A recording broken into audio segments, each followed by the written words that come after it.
Yeah. We'll start off on the N1 North just before the Baklu interchange. You may pass an accident scene in that area. We also have slow-moving traffic looking at the R21 South just after the Bubsfontein interchange. The right lane is affected by a stationary vehicle.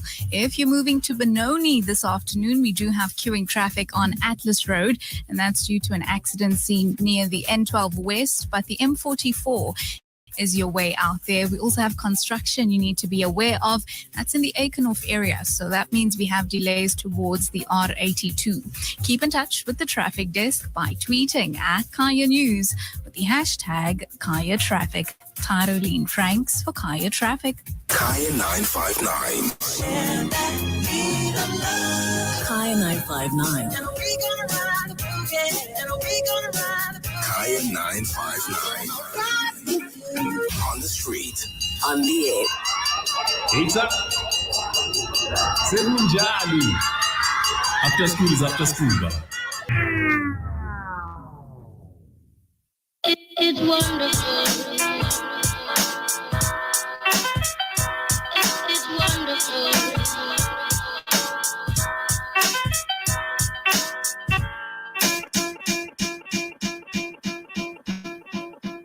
In our cooking your fire, Shaman and Adam beautiful, bourgeois like African mama. I gotta make her, Shaya Miss Fruitus Mama. No man, you tell you, Shadela Jenya Mama. On beg a friend, on Shaya won't charm. Not why the program, Jenya outing and Vanda. Hello, sweetheart, it's no Yana Samakana. Gamnandi won't pay you, Gamnandi support. Who you out a plan, Mara is no young court. I did go people in Tama School, Miss Gamaki. I feel like Pussy Gama Sasegulo Loloda. In Jelly, Nikamani, Momenzi, Yininda. Well, you both the Nikamani, I'm not shin can't like this trouble one. Just died in even shying a pagati. If any guy is a man, I'm a when I would like to back then, you would like to pushing the ice and now you're in. As long as I'm spending on is pushing everybody, now we quitting down 11 away. When I would like to back from it, I'll be like giving the whole love to my I'm spending on a still is on, I'm a spending on and I'm on and I'm a check up with your fella. I'm begging up on it, I'm begging up on a spaghetti. I'm on the party, but you can see all this. So also keep a clean, this song double down. It's a tailor, but I'm a team of missing money. Please, so long as I go, if I feel you're going to prove for no critique it right. So also keep a clean, this song double down. Let's get one thing straight. I don't mean to hate, but I'm phone up under no. So good lady, that's fair. I'm saying to know when you're sassing me. I talk about nigga right, you couldn't protect the field and to know me the way. It's pee when I take the money in the and culture what in I'm in to pay away. It wasn't big no twin. Now I can afford to dog his own cherry, but it depends. Because sometimes I feel like to dog in my chest. Even looks in culture like one in the chava. Good Nandi, man, wish I'm on two more was a fire. Iwoga madota seventy samakanda Ngwa munekama kwasanga nipasa Kopela na mapapa Bakonu survivor Manje gyatata Nami nyakusala When I would like you back then, you would like to pushing the ice and now you're in. As long as I'm spending on is pushing everybody, now we quitting down 11 away. When I would like to back from it, I'll be like giving the whole love to my I'm spending on a still is on, I'm spending on and I'm and I'm a cheetah booba. Son of Loma, now my cheetah's actually. The spoil is on a sea, shall swag and them only. Sister and Nega say a tea this figure on you. And no one day isn't also in the Sunday. Fed up my pool, but be one my buyer. The passion in this way, and every time she fire. My local batch of batty, yes, this is a shot. Not the way bang us, put it on a get it so calm. Yasu boy, body like a fairy. Look who push life, but this can't just see me. Who to look big and move on, and they journey at Hammy. Who to look big and margin, and there's in the astro. My issue, put it now, if I can't hold you see. Who put it life, yeah, push up my minister. Against all odds, who play something from not being a push it, pull up a good boy, my name. When I would like you back then, you would like to pushing the ice and now you're in. As long as I'm spending on is pushing everybody, now we quitting down 11 away. When I would like to back from it, I'll be like giving the whole love to my I'm spending on a still is on, I'm spending on and I'm on and I'm a cheetah booba. I'm begging up on it, I'm begging.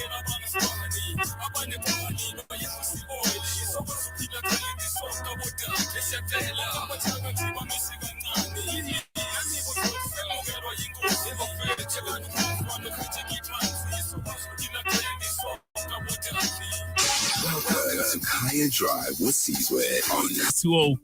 It is wonderful. It's Kaya Drive. We're on the streets. We're on the air. We are everywhere. Already I'm fielding tweets. People talking about, Sizwe, you're wasting too much time with the music. Hey, relax. We've got 3 hours. We've got 3 hours. But you've come to the right place because today we do have a guest in studio. Nhlanhla-LUX is here with us. Very, very punctual. Came through, I think, 40 minutes before the show even started, which is a good sign. So it's going to be a good show. Whatever you want to ask us, the number's 086 00959. Send us your WhatsApp voice notes 0636 0959. I'll start off with everybody in the studio. Sandman. Yo. This guy is an Orlando Pirates fan. Oh, is it? Yeah. Okay, nice. So when you bring your sports trivia, let's see what you bring him. Yeah, we're not going to ask him about Pirates. Sham. We will leave Pirates, let him rest a little bit. But we've got something nice for him in the trivia. Yeah. Tyraline Franks. Yeah. He's been causing a lot of traffic. What happened now? Everything just froze. Okay. There we go. Yeah, but it's fine. So I was saying Tyraline Franks. He's been causing a lot of traffic. Yes, we want to know why. Online. Yeah, we want to know why. And I also want to know, does he know anyone in Elders and what's his relation to them? Okay. Yeah. Okay, we're going to find out. Miss Current Affairs. Yeah. You got any questions? Yeah. I've got one question about just how he got into activism, you know? Yeah. He's a business guy also. Can you give us more insight with regards to that?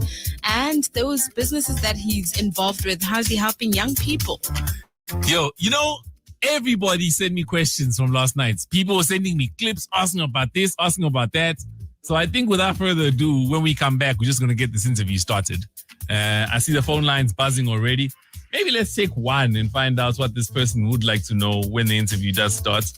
But other than that, yeah, give us a shout. 086 00959. We are going to be, spending, I suppose, the entire show with him. We'll see how it goes. Napo. Unjan. Hey, I'm well, and how are you? I'm well, thank you. So, please pose the question to Nhlanhla-LUX if he's here. Okay, well, he's here. You can pose the question and then we'll answer it when we come back. What would be your question? My question is with regard to the Dudula operation. Yeah. What is it that you'd like to know regarding Dudula? What I want to know from Dudula is that now that the EFF has declared a war against Operation Dudula, yeah, because I was listening to his interview on the podcast where he was saying, if you were to meet Julius, he will give Julius love, or he will give Julius a hug, something like that. Yeah. Yes. Now that Julius has declared a war against him, is he going to set a meeting with Julius to come and discuss this thing of drugs and whatever is happening in the township? Okay. Well, we've got the question, and then we'll find out from him when we come back. You know, I knew we were going to get an EFF question. I knew it. In fact, somebody on Twitter was like, it's going to get brought up, and Julius's name is going to get brought up. So, okay. Anyway, here we are. We'll see what he says when we come back. Kaya Traffic. Kaya traffic On the street. on the air. That accident scene on the N1 North before the Buccleuch interchange is now clear, but we still have slow-moving traffic in that area. Bumper-to-bumper traffic on Valdez Drive, and that's due to obstruction moving into the Glen Vista area. Then construction underway moving into Aikenhof. You can expect delays there towards the R82. Looking at the R21 South now, just after the Buffsfontein interchange, you may pass a stationary vehicle affecting the right lane in that area. In Benoni, queuing traffic on Atlas Road, and that's due to an earlier incident approaching the N12 West, but the M44 is your way out there. If you spot anything else, do let us know by tweeting at Kaya News with the hashtag Kaya Traffic. Tyroline Franks for Kaya Traffic. Thomas and Kumba in the morning. What's your dream for your child? And have they told you what they want to do? Or is your child just saying, I just want to be a star, man? I still the youngest teacher at 8 this year. I don't know about the crash and the primary primary school. Did you say primary tom-tom? Tom-tom, Hi, When I grow up, I want to be a doctor. And London, what you want to be? I want to be a Spider-Man. What? Superhero. Superhero. Thomas and Kumba in the morning, Monday to Friday, 6 to 9 a.m. on Kaya 959. Power up your home with this week's super deals from Avo. Download the Avo app and get the RCT Mega Power Inverter Trolley and Battery for only 6,799 Rand. You save 30%. Do life differently with Avo, the super app. T's and C's apply.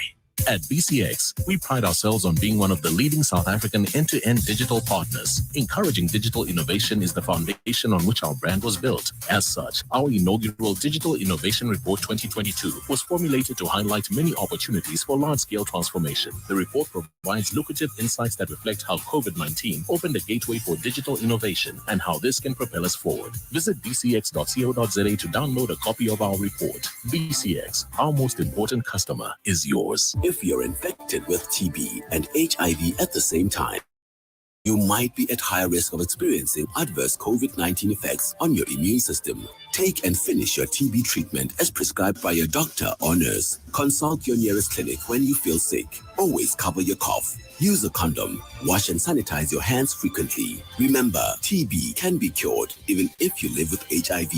This message was brought to you by the Department of Health in partnership with IRDSA TB Lawn, funded by the USAID. This is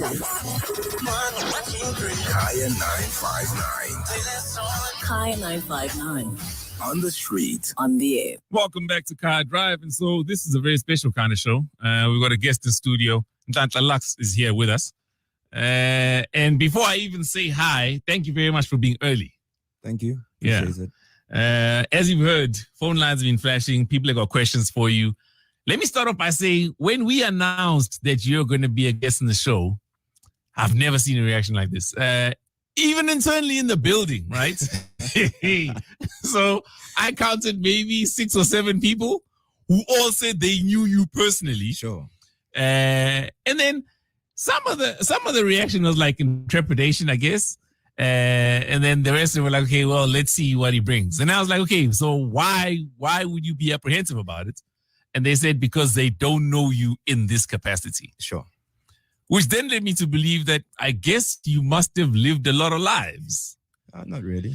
If you were to describe yourself, how would you describe yourself to somebody who doesn't know you? Yeah, but so you must understand, I'm a guy that grew up in Soweto, slept in Soweto on the kitchen floor, dining room floor, but spent most of my day at St. David's Maristananda, one of the most richest environments that you can find school in the entire continent. So when you grow up in that type of environment where you're forced to live in two worlds, you have to adapt. When you go to St. David's, they tell you that, oh, this guy, Lux used to. And when you go to Soweto, Kondovaya, they tell you, Luxiki, Kim Toso, so. And those two people are completely different, but they're the same person at the end of the day. Yeah. As far as I remember, I don't think I've ever met you, but you can remind me. Yeah. But obviously now with everything that's happening and you being part of the national discourse, there's just certain things that I had to go back and watch about you, do research. And I found out that, one, you are a pilot. Is that true? That's true. Okay, so what type of pilot are you? So I trained as a commercial pilot. I ended up there, and I didn't pursue it simply because there was no business in it for a black child. You really need the strong networks. You really need, you really need a lot of money to do it. Kaya FM actually once supported us during our times when we're flying and we're starting up our small airlines, and they said, no, we're willing to listen. And that's why I know a lot of people here, because Kaya FM actually gave us a little bit of airtime to push our business back in the day. Yeah. I mean, I know you did an interview on Uncle T's show back when Uncle Bob was still around. You were regular in the building. Sure. And so what led you to get into that kind of business if later on you realize there's no money in it? No, there is a lot of money in aviation. Yeah. But you need to be set up different. And a lot of people obviously think that we come from super rich families, and we don't. So just to break even point, it's not a car wash. Our own car wash, to break even point is like $2,000 that you need to have made and breaking even point nicely with whoever is probably working for you. You need probably $500,000 to break even point aviation. It's tough. And when you don't have you don't have networks properly in the business. And, I wish I had the networks that people claim I have. Probably if I knew all these white people that are super rich that people think I know, I wouldn't even be sitting here. I'd probably be doing something else. I'm glad you bring that up because when it comes to networks, you do seem to have rubbed shoulders with people that are powerful. Yeah. If the pictures are to be believed. Like, for example, I've seen pictures with you, with former President Kgalema Motlanthe. Sure. Obviously, Kurzov comes up pretty often. Yeah. So I rub shoulders and nothing else. Yeah. A lot of people rub shoulders and move on to rubbing other things. Well, and that's why they get to where they get to. You used to do some work with the city of Joburg. I think back in about 2014, 2015. So you guys used to have Disky Golf. Yeah. And I know you did work with them. Yeah, so how did that come about if you didn't have the networks? It wasn't actually the city of Johannesburg. It was Gauteng Tourism. Mm-hmm. So Gauteng Tourism knew that we're the only few. I'm actually a professional golfer. I studied through the PGA. Mm-hmm. So we ran Soweto Country Club when it was not fashionable to even play at Soweto Country Club. So the guys there were so open-minded to say that, what do we do for Soweto, sports in Soweto, and how do we participate in Soweto? And when they looked into Soweto, they found us, because we've always been on the ground in Soweto. And they're like, yo, do you mind that if we can come together, we do something nice, because we need to bring investment in terms of tourism in Soweto? And they're like, with pleasure, let's do it. And we did it. And that's how Disky Golf came. Every time Chiefs and Pirates played, we had Chiefs supporting golfers play against Pirates supporting golfers, and then we play golf in the morning. Whoever wins, it's like the derby. Whoever wins, then they have the bragging rights for the day. Then they go to join their teams, play at F&B Stadium, watching them, and meeting up with some of the players. It was a fantastic thing. I mean, it was just a nice sports package for tourism. Yeah. So that doesn't need connection. It really needs you to be on the ground working and be consistent. Then people recognize you, and you just do what you have to do. And it seemed like you were doing extremely well in business, because, I mean, there was a time where you were driving a McLaren. Yeah. I saw pictures of that. Yeah, there's no problem. Mm-hmm. Yeah, there's no problem with that. So then what happened to your businesses? Are you still in business, or have you moved away from it? So what's important is that I own the businesses, and I can always put them on ice. I can melt the ice when I need to, because, again, it comes with skill that no one can take. Education, that's why it's important.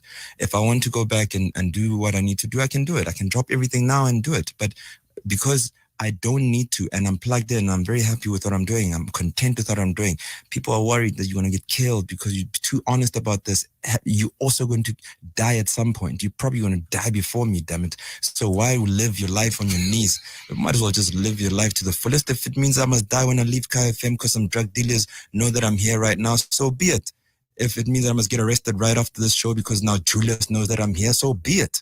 Well, I hope it doesn't happen. I don't care if it happens or not. But then tell me, what informs the decision then to move from, which is essentially business, private business, and you're doing well, to what you are doing now? There's always a trigger point. And I mean, look, again, just through research, I know you've always been politically aware. Yeah. Even as far back as ANC Youth League, before Julius and them were expelled, you were still a supporter of the ANC then. Big one. Right? Yeah. Well, so, not necessarily ANC, because when you're doing politics at that age, politics is you only reason within your environment, you see. So you don't understand international politics or national politics. So it's like, what's a good example? Our interest in politics was just what was happening in Korao. Now it's known as UJ. So we just would just fight Rao politics and make sure that we get what we want in our space in the campus, and life would go on. So that's what we regarded as politics. So it's really not an easy thing for me to answer if I was in politics before or not, because it was just one of those things. Like if you're an SRC and you're fighting for what the students want, and they're fighting through you, and you're the voice, the chosen voice. That was it. It wasn't really a thing that, we go into conferences and we are voting for this president and we are taking that one out. We never did those type of things. But what informed the decision then to move into what you're doing now currently? Yeah. So, like I explained earlier on, I lived in two worlds, and that for a kid can be very traumatic. So I knew that when I graduated out of St. David's and I went to varsity, then you realize that these two worlds need to come together at some point. And why did the universe conspire for me to have the experience, the knowledge of these two worlds? And I thought that is my natural responsibility to try to bring the worlds together, because there's a lot of things that white people are absolutely clueless about when it comes to realities of Black communities. And there's some things that Black communities and Black people that are clueless about it when it comes to white communities and white people in general. We just don't understand each other, but yet we are all South Africans, and it's a problem. So I thought, you know what, I need to contribute the little that life has given me in terms of knowledge, experience, traveling, reading, doesn't matter, education, and just give it back to people, because I was blessed that I could hustle enough from an early age to make a little bit of coin, and I live a totally independent life, and probably that's why I can afford to say that this is right, this is wrong, and not, you know, because most people in here know what's right, what's wrong, but you dare say what's right, what's wrong, then the name tag will be replaced in 2 seconds, because you are here on condition. I'm here not on anyone's terms but mine. Yeah. Join the studio by Nhlanhla-LUX. You can give us a shout if you got any questions. 08600000959. You can send us a voice note as well. 063-688-0959. He'll be with us for the remainder of the show. Kaya Sports. Kaya Sports. On the street, on the air. Well, the Momentum Proteas are into the semi-finals of the Cricket World Cup. South Africa earned 1 point from yesterday's match against the West Indies, which was rained out, while the Proteas may be guaranteed of a place in the last 4. All-rounder Marizan Kapp says they will not be taking things lightly against India in their final group game. I believe momentum is really big moving into the last stages of the competition, and you would like to have probably your players that's going to play in the semi-final have it out and have a bowl. Yes, you'll like to have people being fresh, but I think if you're going to ask our bowlers if they would like a rest, they'll probably tell you no. So yeah, I don't know personally what's going to happen, what selection is going to look like, but I believe we'll still go in with our strongest 11.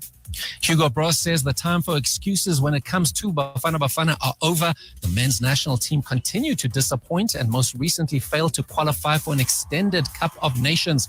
Now, Bros says they need to qualify for top events and is hoping friendlies against the likes of France will help to raise the standard. We have to go to Ivory Coast next year. We have to be present on AFCON. And therefore, I hope that the games we are playing now will give us what we expected. And then I'm sure that we will be stronger for the qualifiers for AFCON and that we will be there next year in June in Ivory to play AFCON, because this team needs that kind of tournament. And Liverpool are not planning on letting up as they look to keep the pressure on Manchester City. The Reds are the informed team in England and are yet to lose a domestic game this year. As a result, they've recently won the League Cup and also closed the gap on City on the league table. Can they do it in April? Well, manager Jurgen Klopp admits it won't be easy. January was hard. The February was incredibly hard. March is incredibly hard. For the boys, it stays incredibly hard because they play now massive games for the national teams. At least 2 of them will try absolutely everything to squeeze everything out of this season. We did that so far, and we will do it again as long as it's something possible for us. We will go for it. And now let's move to our trivia for today. We're talking the Momentum Proteas, who have qualified for the semi-finals at the Cricket World Cup. Now, South Africa joined Australia in the next round. That's after that match against the West Indies was rained out. So in today's trivia, we want to know how many times have the Momentum Proteas reached the semi-finals of the Women's Cricket World Cup? To give you some context, Nhlanhla-LUX, the Momentum Proteas are the women. The women Proteas, we're not talking about the men. And the Women's Cricket World Cup is currently underway. So we want to know how many times, of course, including now, have they reached the semi-finals of the Cricket World Cup? Your clue, gents, they have now played in 7 World Cups. Your options, have they reached 2, 3, or 4 semi-finals? I'll say 4. You're going to go with 4? Yeah. I'll say 2. You're going to say just 2? Yeah. All right. I like it. Is 4 the highest? 4 is the highest. Okay, you're probably winning, but I'll say 2. You're going to say 2. I can't choose what you chose. Okay, I like that we are different. I like it. All right, and if you want to take part in today's trivia, all you have to do is tweet your answers to Kaya_sport. We want to know how many times have the Momentum Proteas reached the semi-finals of the Women's Cricket World Cup. Your options are 2, 3, or 4. We'll announce the winners in the next hour. Sandy Levan with your Kaya Sports. Kaya Drive with Sizwe. On Kaya 959. On the street. On the air. Africa, I'm back. MDU is back. Y2K or not Y2K, you is back. Aha. Yemzala, Zegmoshage. Yemzala, Zegmoshage. Yemzala, Zegmoshage. Yemzala, Zegmoshage. Zegmoshage. Zegmoshage. Zegmoshage. Zegmoshage. Zegmoshage. Zegmoshage. Yemzala, outbreak easy. Yemzala, I saw Jashes. Yemzala, outbreak easy. Yemzala, outmoshage. Sangena tena mafulante. Sashai skuku waswagala. Sangena tena mafulante. Saifaga leka tulumsi. Sangena tena mafulante. Sashai skuku waswagala. Sangena tena mafulante. Saishaya leka tulumsi. Sasa sabuli tela waswagala. Sasa saifaga leka tulumsi.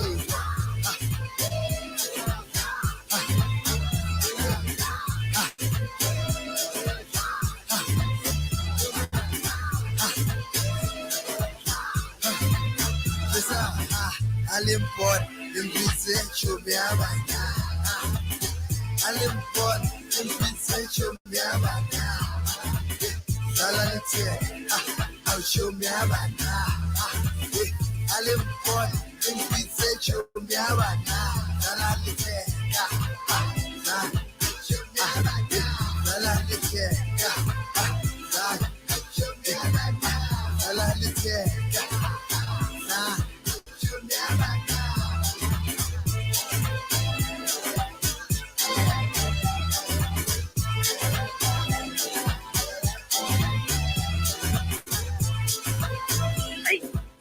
MDU does not miss Chomiabana on 959. You're saying this is one of your favorite tracks? That's me whistling, but it's not the song. Yeah. Yeah, it used to be one of my favorite tracks. Okay. Yeah. Because back in the day, we didn't have a lot of options, you know. When Mdu releases, every household listened to Mdu. And I think that's when it was powerful. Now there's a lot of options, which is good for the economy of music. But back then, man, when Mdu drops, it's just what it is. Mdu's dropping. These guys would sell 300,000 physical copies. Yeah. And I mean, you know, CDs were going for, what is it, $15 at the time? So a lot of money. Tell me something. Did you change your surname? No. So Nhlanhla-LUX is not a full name. It's like how Pro had Linda Mkhize and Pro Kid. So what's your surname? Kimohlaudi. Oh, but then why do people call you Nhlanhla Dlamini? I explain another time. What one Twitter family, politics family. Ah, okay. Yeah, sure. On which side? Your mom's or your dad's side? Mom's side. Oh, okay. Yeah, sure. Okay. No, understood. So tell us about your dad, because you've spoken about this. Yeah. Pretty brazen oak. Yeah. Tell us about him. Well, no, Bomakesta, my dad went by Makesta. Yeah. Bomakesta, Nelly Tlevata Strata. So what that means is they were literally career criminals. So what they do is rob banks. At the time it was post office. They rob the post office. They do what they do. And their primary mandate was to support the liberation struggle through their criminal activities. And that was normal at the time, I guess. And they would steal cars just to transport things over the borders to go to different camps. They steal guns. They rob into... rob securities of their guns and take to camps. Those type of things, you know. So I know his personal life was also supported by the thuggery, by the criminal elements. So I don't remember him ever having a proper job until we sat down and started business, and he started trading, had a club in the East, and calmed down a bit because he was a little bit old now. So, and he passed away, unfortunately. And generally, sorry about that, by the way. I know it's been about a month. Sure. Generally, when people do that, they never tell their kids that that's what they do. Yeah. So the kids are none the wiser. Yeah. Did you know? Yeah, so they would plan the robberies next to me. So I don't know why the hell they would do that, but I guess it conditioned me to be a little bit different. And I don't take it for granted. I mean, some kids would probably say that they need psychologists and therapy sessions. I don't need none of that. It was just my reality, and I accept it, and I can continue from it. So, but there's a lot that he had to explain. He had to explain why the intercom at Parker's Primary School called me out of the class, and when I got to the office, before I even saw him, they called me, "Is that your dad?" I said, "Yeah, that's my old man." And said, "Okay, we just wanted to verify because this man says he's your dad." I said, "He is my dad." But what's the story here? Then he just has the refuse bags, the black ones, full of cash, and he's paying school fees for me in this lily white school from standard 1 till standard 5, grade 7, till I leave the school, and pays all the school trips and pays everything. And later on, because I mean, it's a thing now. People are talking about it. He had explained to me, said, "Listen, but this he told me much later, not in that moment. So we had come straight from robbing a bank, and I knew that there'll be roadblocks to the hood because only us in the hood robbed the banks, the post banks, and we just drove to your school, and my share paid all your school fees because that's what I lived for, you and the country. I had nothing else to live for." He wasn't the flashy guy. My dad would probably have R1 million cash and still be eating papaka kalbis. He's that guy. And some of those values school can't teach you. So some of those things we do have, and we've taken from them. And that's why we know how to take care of the communities. Because let me tell you, the OGs used to take care of communities. And come back with whatever it is from what they took wherever, and come make and improve the communities. It's exactly what they did. And I guess the love for helping people also came from him, and a lot from my mom, by the way, because they actually both have similar characters when it comes to trying to help people. And I just took it from home. And I guess for me, it's just times 1,000. Yeah. Joined in studio by Nhlanhla-LUX. As you can hear, he's going to be with us pretty much until the show ends. If you've got any questions, you can give us a shout, 08600000959. You can send us your WhatsApp voice notes as well, 0636880959. Kaya traffic. On the street. On the air. We've got bumper-to-bumper traffic on Beyers Nordia Drive. That's moving out of the Rand Park Ridge area. There's also a traffic light fault at the Eastero Drive intersection. Please be patient if that's where you're headed. Looking at the M2 East now, we do have construction underway. That also means we have lane closures towards the Joe Slovo Drive exit, but you can sneak out via the M27. In Glen Vista, you may pass a stationary vehicle on the M95. Then we also have roadworks underway in the Aikenhof area. That means we have a bit of a hold-up towards the R82. If you're headed to Benoni, we do have a bit of a queue towards Atlas Road, and that's due to an accident seen on the N12 West, but you can use the M44 as an alternative. If you spot anything else, do let us know by tweeting at Kaya News with the hashtag Kaya Traffic. Tyroline Franks for Kaya Traffic. The best tea in the city. Would you pay your teenager, would you pay your kids to stay off social media? How much would you put on the table? With my son, we keep his phone during the week. When he gets his phone on Saturday morning, I give him 100 rand.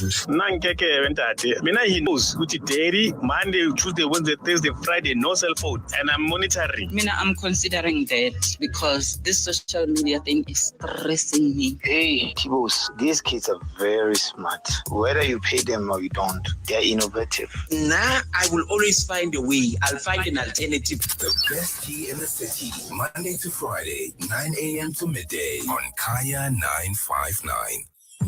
Drama has never been this fabulous. Join Durban's social royalty as they deal with life, conflict, and each other. Only on season 2 of the hit reality show, The Real Housewives of Durban. Catch new episodes weekly only on Showmax.com. More Easter for everyone at Buxa. Get Sasco Premium Slices white bread 700 gram. Buy 2 for only 22 Rand. Goldie IQF mixed chicken portions 5 kg for only 158 Rand 99. More Easter for everyone at Buxa. Play Powerball Plus this Friday for a guaranteed 80 million Rand jackpot, and you could be the next multi-millionaire. Make sure you are in it to win. Buy your tickets now in store at nationallottery.co.za, the mobile app, cell phone banking, or dial star 120 star 7529 hash. Panda Pusha Play. Players must be 18 years and older. Play responsibly. Ituba is the proud operator of the National Lottery. Are you stuck in a so-so relationship? I am so sorry. Maybe it's time to get out. You thought you knew them, and then you learn they charge 45 Rand for immediate payments. 45 Rand. Maybe it's time to switch to Capitec. We only charge 7 Rand 50 for that. Stop settling for second best. Switch to SA's best digital bank by taking a selfie on our app. We'll even switch your salary and debit orders for you. Capitec.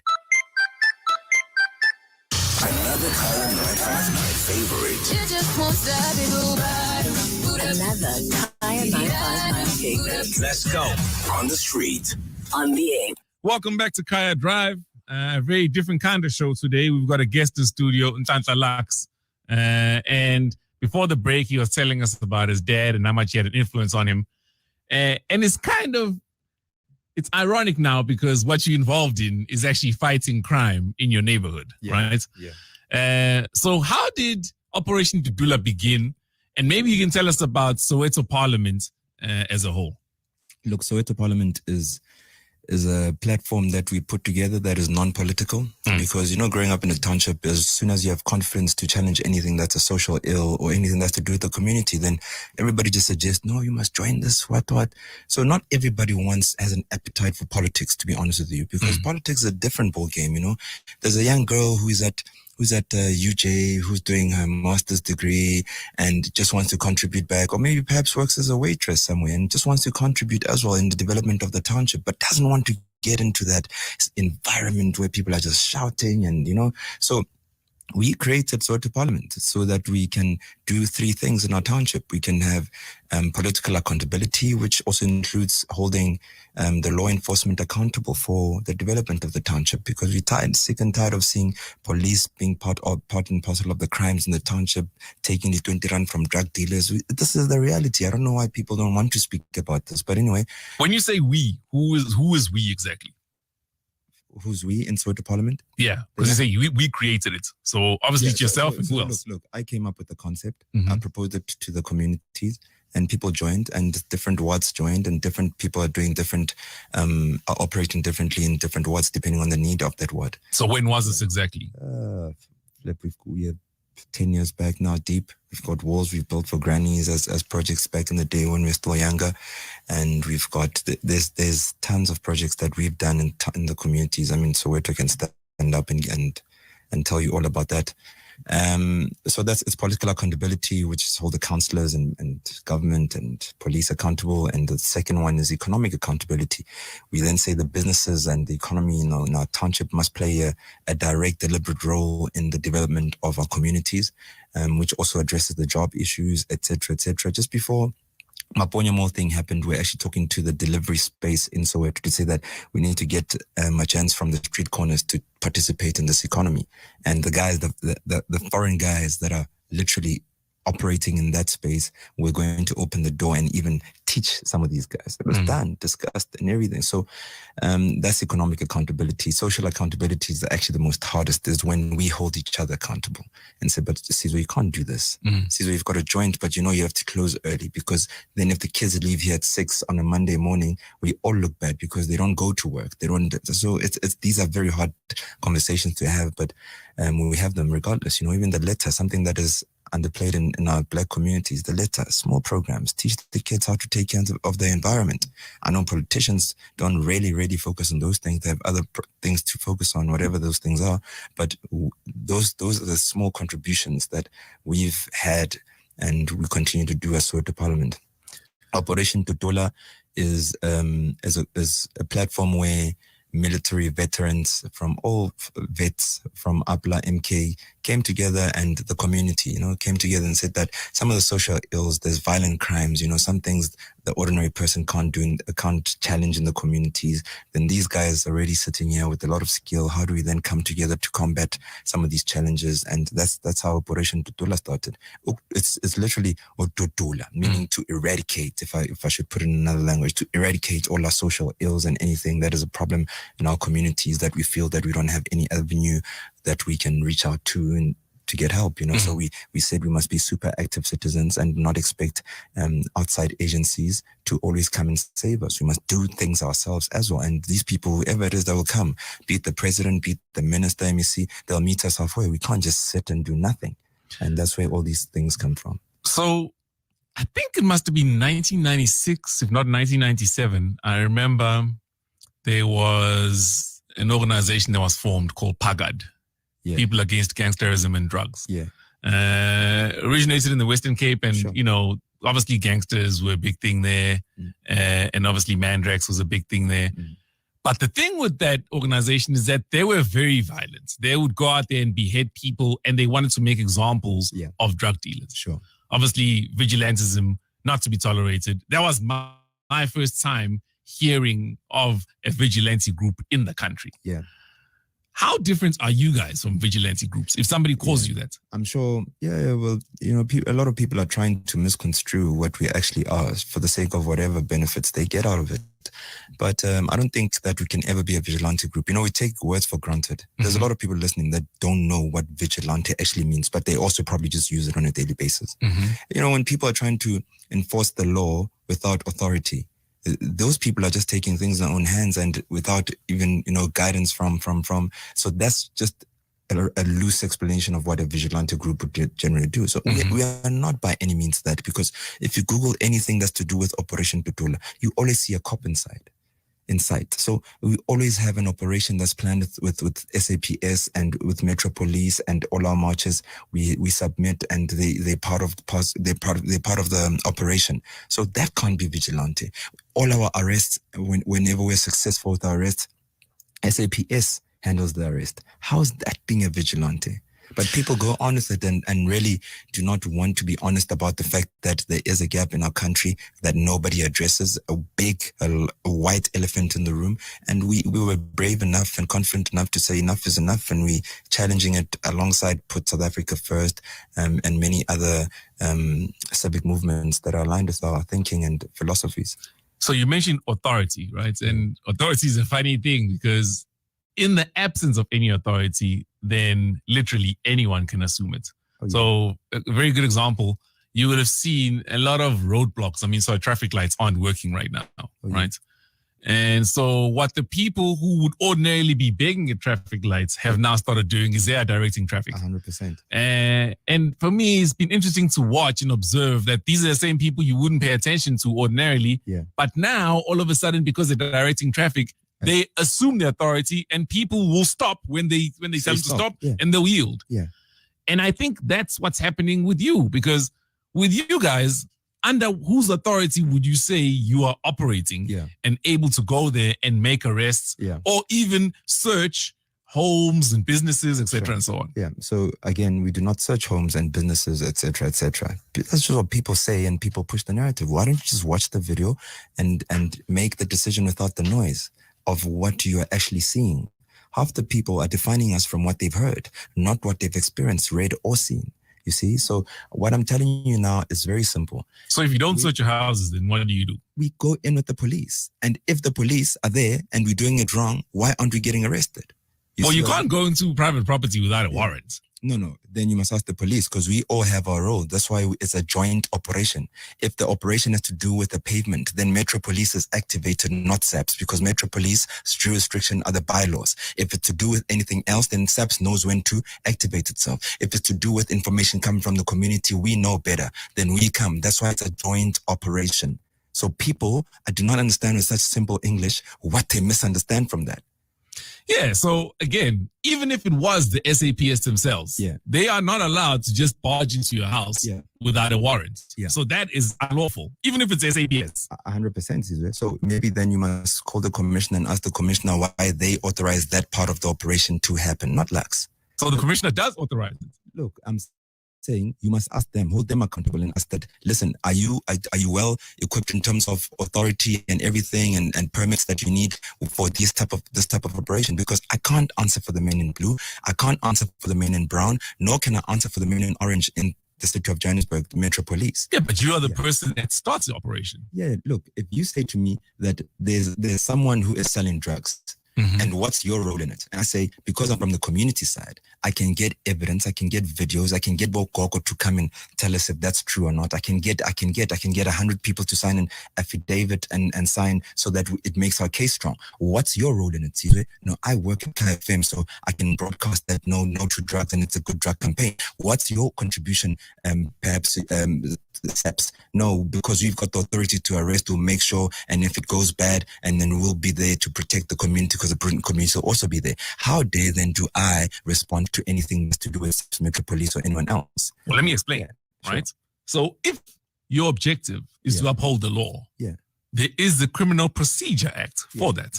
Okay. So what you do is you then go and open up a case, which will be at whatever police station. Sure. A docket will be opened. They will then investigate the matter. Yeah. Right? Sure. They'll gather the evidence. Sure. And then the National Prosecuting Authority will determine, based on the evidence before them, whether they should arrest or apprehend that individual. Sure. That individual will then, they'll act accordingly. And then they'll be taken to our court system where they'll be tried. And ultimately, we'll know how things work. Yeah. So if you now circumvent that procedure, that is vigilantism. Okay. So you are also saying police of this country are vigilantes? Because I didn't say they're vigilantes, but police of this country do break the law, yes. Yeah. And so if you're saying you gain access to private property with the support of police people, then yes, you break the law with the police people. Do you know what's difficult with this conversation that we're having now? Is that's theory that we are now articulating. Theory versus real life. When theory meets real life, go in the townships and spend time in the township.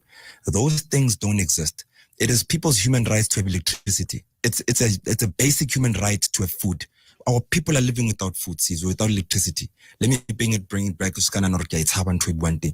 So this theory is all smart and amazing when it's spoken from the textbook, but it's not what reality is. So we need a government and we need law enforcement that can do better so that people like myself mustn't be questioned for the downfall of other people. It is not my problem that we have the problems that we have in the country. You and I have inherited the nonsense that is in the country. We've inherited the fact that our old people, you would know better, even you lived through it. Our families and our country, people have died fighting for equality. Now you and I and everyone else has this equality. You take a picture with a white man, it's a problem. You are captured, because you've got, do you know how many people that listen to KFM have kids that go to lily white schools and all their photos, there are 3 kids in the classroom that are black and the rest is white. Are those kids captured? Malema's kids, to hold that Julius Malema's kids and most people in the EFF, their kids go to the St. David's. Voyane Pambo's child goes to St. David's. Is that kid captured? Hold on. I want to ask you to hold that thought because it needs to go to news. But when we come back, we've still got another 2 hours of the show. So we're going to get to the bottom of that. Morning. The OK Easter Hunt for $1 million is now on. Stand a chance to win your share of $1 million in vouchers and save big on products like Sasco cake flour 2.5 kg for an amazing $24.99. Assorted Protex bar soap 150 gram for just $9.99 each. And Sunlight dishwashing liquid 750 ml now only $23.99. Price is valid until 29 March. Excludes OK Express. OK, owners you can count on. Change your world with this Fantastic Friday deal. Get the Samsung Galaxy A52 on Pinnacle 2 gig top-up for only 399 Rand per month for 24 months. Plus, get 10 gigs data and a Galaxy Watch 4 absolutely free. Call 084 145, go online or visit a Cell C store. Valid until 27 March while stocks last. T's and C's apply. Cell C. Change your world. Play Powerball Plus this Friday for a guaranteed 80 million Rand jackpot, and you could be the next multi-millionaire. Make sure you are in it to win. Buy your tickets now in store at nationallottery.co.za, the mobile app, cell phone banking, or dial *120 *7529#. Panda Pusha Play. Players must be 18 years and older. Play responsibly. Ituba is the proud operator of the National Lottery. Now you can have your steak and eat it at Spur, because our 350-degree flame-seared 200-gram rump or sirloin served with Spur-style crispy onion rings and golden chips is now only $99.90. Up the stakes and upsize to 300 grams for just 30 Rand. Up the stakes even more by adding any steak topper for only $22.90. So come hungry and save at Spur. People with a taste for life. T's and C's apply. Kaya News. Kaya News. On Kaya 959. It's just gone 4 o'clock in Johannesburg, and here are the stories you need to know right now. The South African Reserve Bank hikes the repo rate by 25 basis points, and Brackenfell High School has been cleared of racism allegations.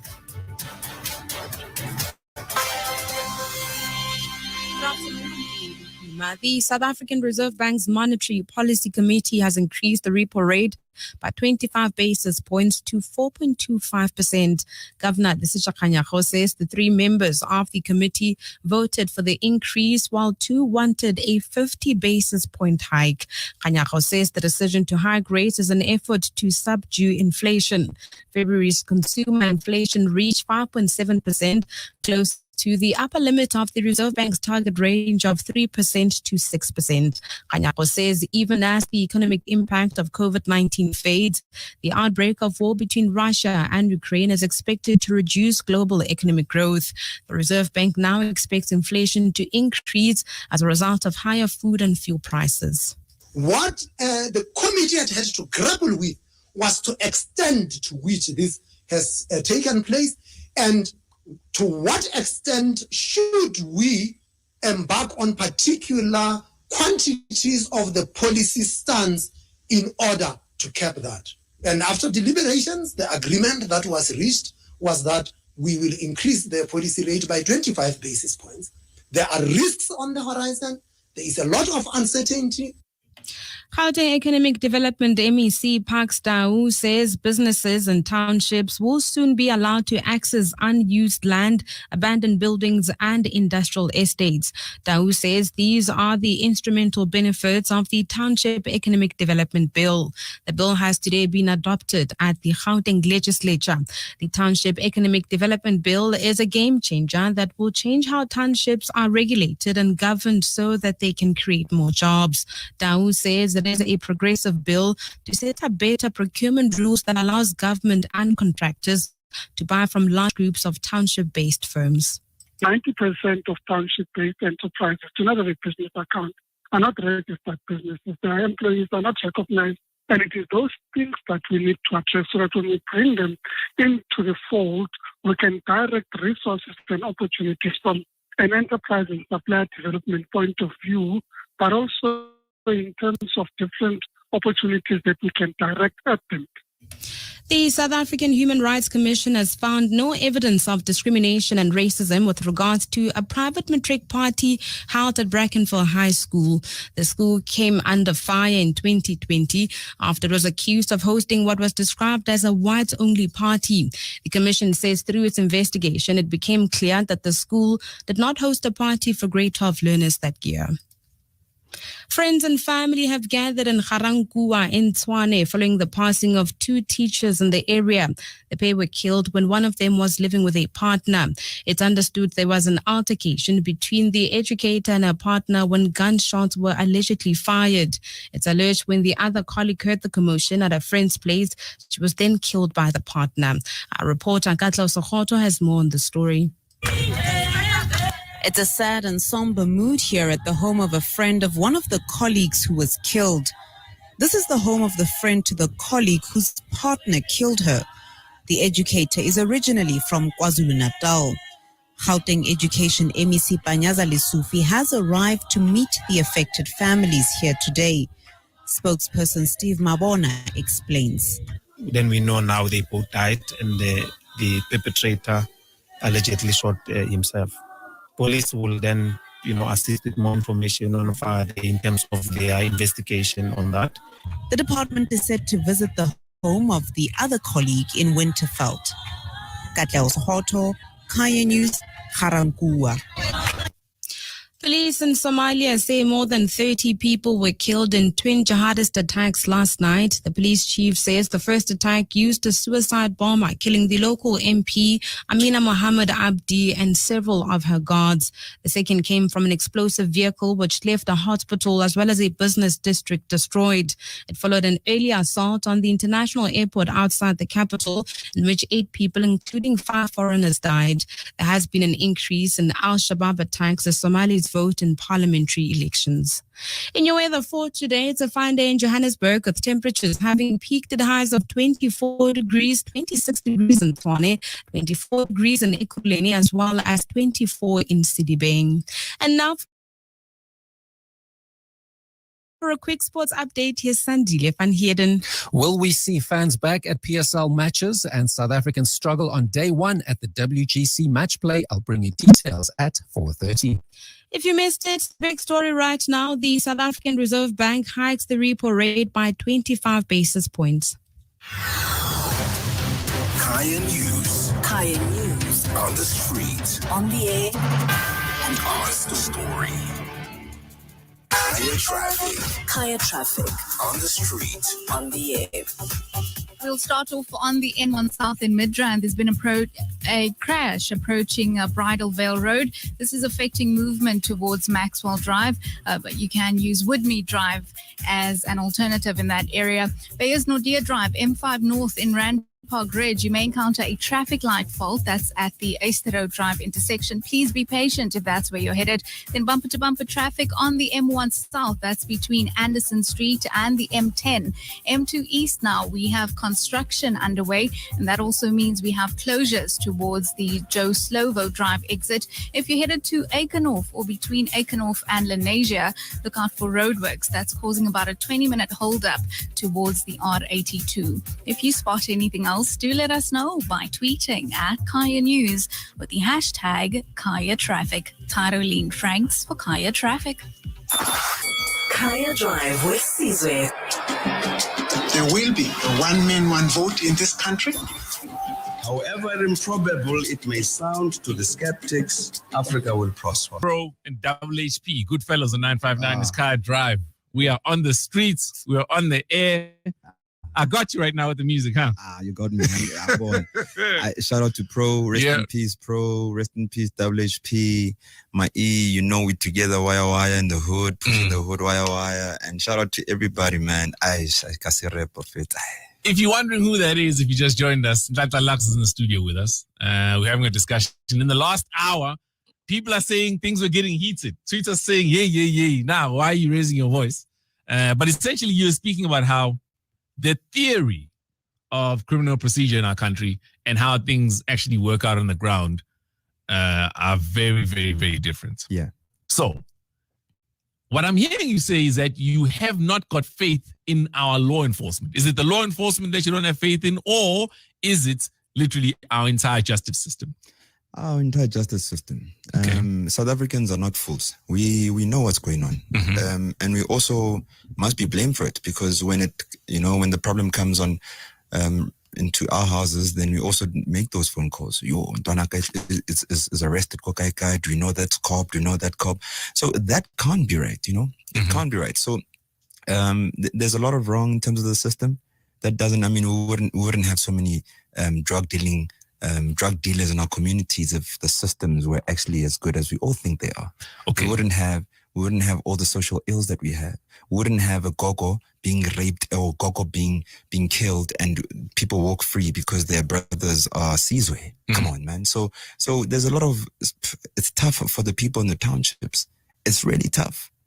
Okay. And so then if you express your discontent and your lack of faith in the justice system, how do you go about fixing that, in your opinion? Because I would argue that if by you trying to curb what it is that you deem unacceptable, but you also breaking the law in doing that, Yeah. then you further putting us in jeopardy because you basically know better than anybody else. What you're saying is hypothetical, right? Because there's no way we break the law. So if it's just what you're saying for the sake of conversation, then let's ride. So let's speak about it hypothetically for now, because I do not have evidence of you breaking the law yet. Thank you. Yes. Because, it's dangerous because millions of people are listening and you have a very strong voice and influence. So when you put things in a certain way and I respond, it seems as if that is what it is. So we need to help people understand that they're not speaking to a criminal here. We're speaking to someone who's actually standing up for the community and is brave enough to face the drug dealers and any other social ill, right? So, okay, so let me just ask on that, right?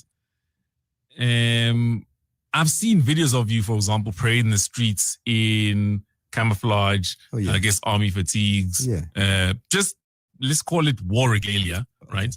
Another word, but it's fine. Let's use it. But it is. What else? It's fine. No, I'm saying. I mean, you know this language called English, yeah. And you know, I could, if we're playing 30 seconds now, you would give me a synonym for war regalia. Yeah, you would. So you're not limited. Yeah, but when you do that, you're carrying arms. Are you not carrying arms? I'm not carrying arms. I'm dressed in the uniform. I'm not carrying arms. But I've seen you in videos carrying arms. What? During the Maponya protest, that was the only time you've ever saw me because we were being shot at by R5s and R4s. But you're carrying the arms still. No, but you're talking about one video where we were being shot at and we had to respond. So you're speaking about hypotheticals. I've now given you a specific incident where you were carrying arms. No, I get Rabontan. We're not arguing. Yeah. We are now saying that if you're speaking about a specific incident, to make it clear so that even the listener can understand we are now addressing this situation. Okay. Let's not just confuse listeners and go all around the show. So you were carrying arms. So by the way, we were all carrying arms because the first night, the second night, we were shot at heavy and the military came. That's when you saw us relaxing a bit because we're already being supported and helped to defend Maponya Mode. There's never any other time. Actually, under 8. So where were those arms from in that particular time? Oh, well, everybody who was competent enough came with their arms and carried the arms. So are these legal arms or illegal arms? Oh, come on. They're illegal. I mean, even if they were not illegal, I'm an honest guy. Even if they were not illegal, I wouldn't tell you they're not illegal. So I'll tell you they're legal. But for the sake of you understanding, they are legal. Okay. Yeah. Okay. So then carry on. You're going to make your point? Yeah. So I was saying that I was speaking about how you deal with the issue of the lack of faith that you have in our justice system. So we partner with the justice system. We partner with wherever there's a problem, we must partner with it. Don't just point fingers. The same way when I think that Sizwe has a problem, don't gossip about Sizwe and his problem. If Sizwe has a problem of being late all the time, let me ask the brother, why are you late all the time? You know, there's some people that often say the appointment is at 3 and they leave at 2:30 and it's just, they just don't get it. Like you just get there even an hour before and you do your laptop work while you are there. There's zero chance of you running late because you're already there. And I talked to you about it, brother. Why are you always late? It doesn't look good. And you're so talented. The last thing I want is for people just to take your punctuality and make it an issue and override, which will put a dark cloud on top of your talent. But people don't do that. People want to do it the opposite, you see? So we partner with where the problem is. That's why we operate with the police, because we know there's a problem in our police. We know our police, some of our police members are on drugs. We know it. They live amongst us. They are our brothers. They take drugs. Sometimes they don't only take the drugs, they work for the drug dealer, damn it. So we have to be honest if we want to take this country forward. We can't tiptoe around issues that are killing our future. The young people are dying and drowning in drug abuse on a daily basis. Habli is a thing now. We normalized Habli. Do you know what Habli is? Is it only the tobacco that's flavored that's put in there? No, you can mild it out. If you live in a township, you understand that the kids can put some weed in it and they graduate and put some nyop in it. If I come and you guys are smoking, I'm like, out of the shady tuda, I will be hooked on drugs before I know. I'll be hooked into your circle because I think that I don't know what's going on because the man has told me that I'm actually smoking drugs for the last 3 sessions. Until you tell me, hey, Baba, you're not going to come here and ride on our drugs for free. So then only then I know I'm not hooked on you, I'm hooked on the drugs. Many kids, millions of kids in this country get hooked on drugs without knowing because the environment allows them. I hear that, but what I still haven't heard you say is you answering me how those actions of yours reintroduce the faith in the very same justice system that you say you don't have faith in. Yeah. So because if anything, I'd say it undermines justice. system. No. When you partner with people that have weaknesses to improve them, you are very shallow to think that it's undermining of them. It's not. It's empowering of them. Okay, wait. So let me ask you this. Do you remember, again, during July, what happened in Phoenix, in KZN, Durban? Yes. Yeah. And by the way, I just read about it because I was caught up in Maponya during the exact same time. But Okay, let's go. Basically, the Indian community there took it upon themselves to protect what they felt were businesses in the area. Sure. They also came out brandishing weapons of their own, rifles, and people ended up dying there. Yes. Right? The country was in an uproar because they deemed that to be unacceptable, and rightfully so. Yeah. Yeah. So do you see why something like that is a problem? Yeah. So I like for everybody to judge Sizwe on what Sizwe has done, not what we think he can do or what he says he can do. What Sizwe has done. When you're talking to Nhlanhla-LUX, you're talking to someone who doesn't have blood on his hands, but who's got a lot of success cases in our communities of taking the community forward and protecting the community and the businesses in the community. So what happens in Phoenix? Let's get the guys in Phoenix to tell us why they had blood in their hands and or whatever happened there and why they didn't work with the law enforcement. Because 99% of the time you've ever interacted with us is when we operate and we always have the law enforcement. So why are we stressing a narrative that suggests that we are just vigilantes and people who are clueless and just doing and singing around and killing people and attacking people? We've never attacked anyone. Okay. Hold that thought. So when we come back, we're going to have a further discussion with Nhlanhla-LUX, who's joining us in the studio. If you got questions, you can give us a shout, 086 0000 959. Kaya traffic. On the street. On the air. We'll start off in the Bedford View area. You may pass a stationary vehicle just before the Galulis interchange. That's along the R24 West. We have slow-moving traffic on both directions, or in both directions, rather. Moving on over to Santa now, R511, William Nicol Drive, queuing traffic between the N1 South and the M71, and that's due to an accident scene. Bayers Nordia Drive also backed up at the moment, moving out of Rand Park Ridge. There's a traffic light fault at the Easter Road Drive intersection. Please be patient if that's where you're headed. N1 South in Midrand, another accident scene you need to look out for, approaching Bridal Veil Road, and this is affecting movement towards Maxwell Drive, but you can use Woodmead Drive as an alternative. M1 South between Anderson and the R29. We do have slow-moving traffic in that area, but you can sneak out by using the M27. Keep in touch with the traffic desk by tweeting at Kaya News with the hashtag Kaya Traffic. Tyroline Franks for Kaya Traffic.